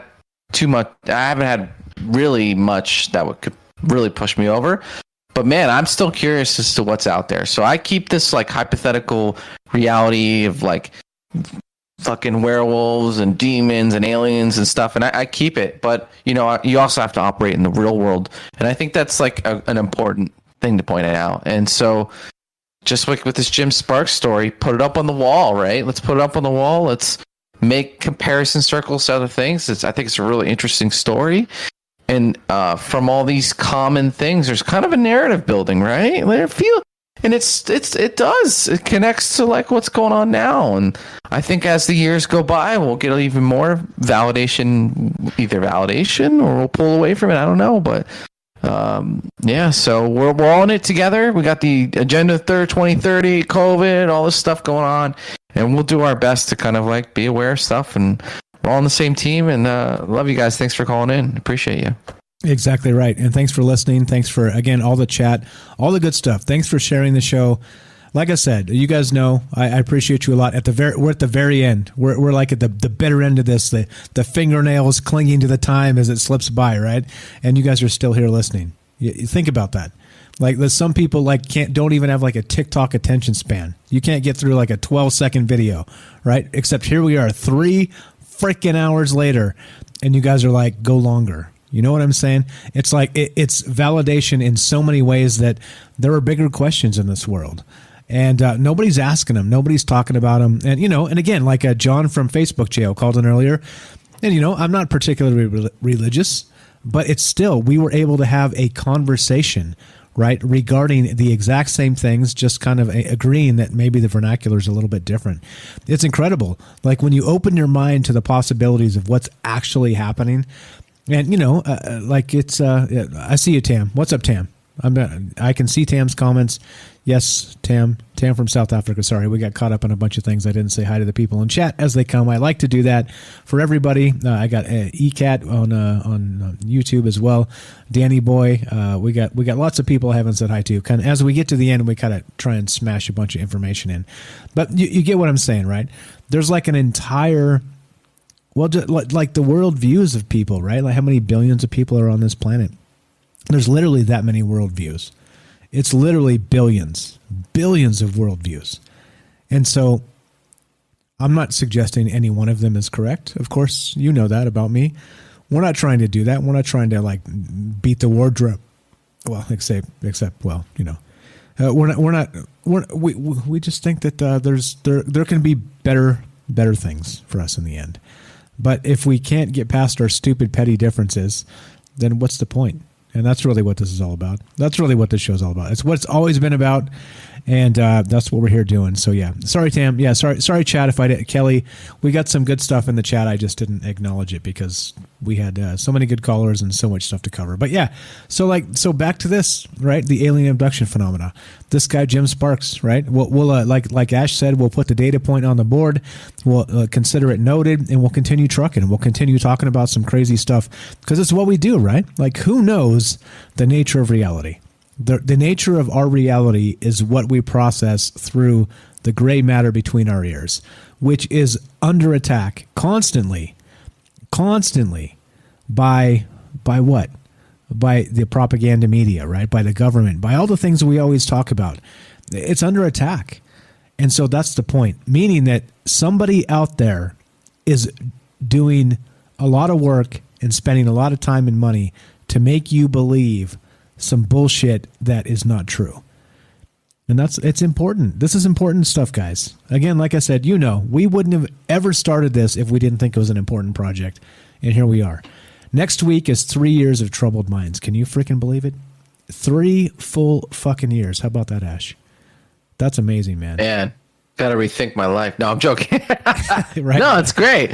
No. It's funny. It's I was just like I would just listen in, and I would do this research. Okay, so one of the reasons we're talking about Jim Sparks is because, guys, I do my own research. I'm curious. I'm very curious. I want to know too, right? So, that's my curiosity drove me here to this show, and done a lot of shows talking about this kind of stuff. So, I called in, and now, stuff happened. ABC. 1, 2, 3, and now I'm here on Wednesdays, and it's just it's a beautiful thing. And so I'm glad you started this thing, Mike, and I'm always appreciated to be here, and it's good for me too. It's therapeutic to get stuff off my chest, and another reason why I love when you guys call. It makes me feel like I'm not losing my mind, So it's true. Yeah, man. It's true. So It's true. Shout out to Kelly, the very first caller ever. I'm pretty sure the Phil Schneider episode, he called and he's all, I believe him. Go back and listen. I was like, holy shit, you believe him? we're not just here talking circles and like, you know what I mean? It's like, holy shit, somebody out there is hearing what we're saying, you know? Like, good stuff, man. Good stuff, you know? Yeah.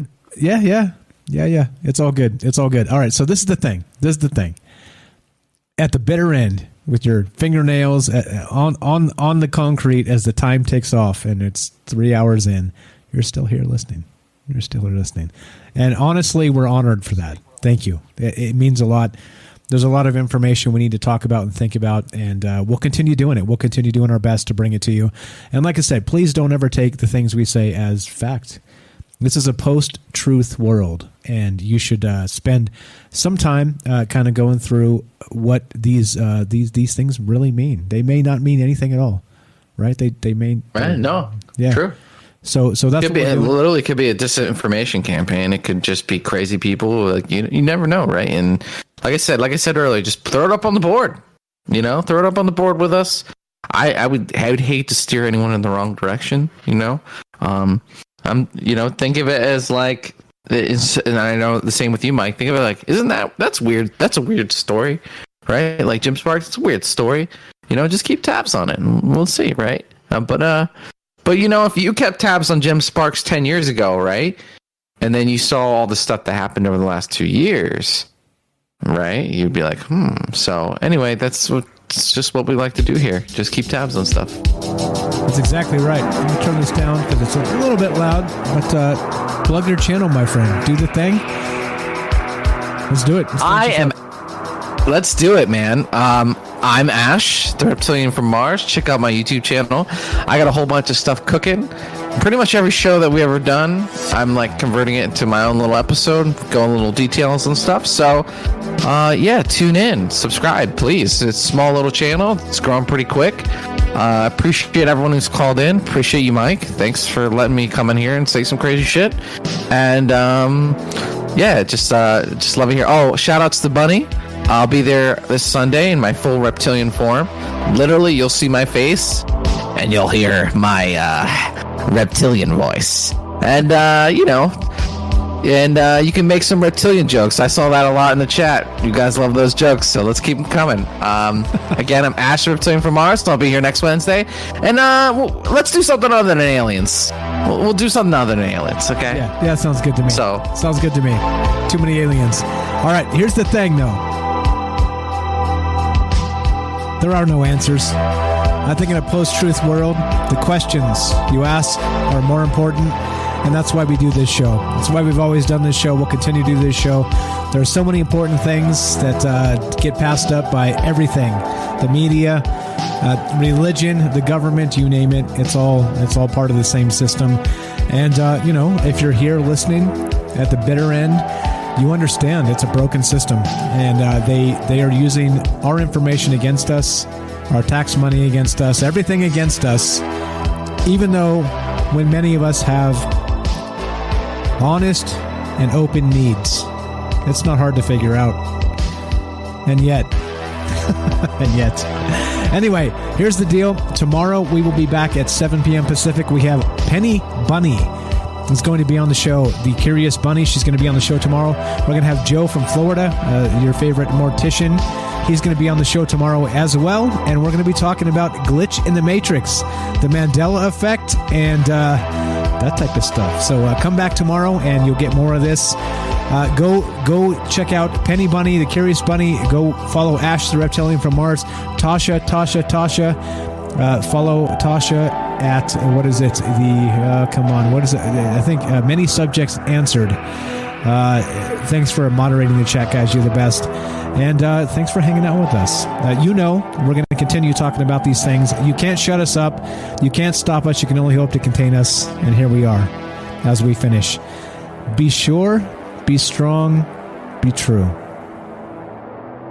Thank you for listening. From our troubled minds to yours, have a great night. We'll see you tomorrow.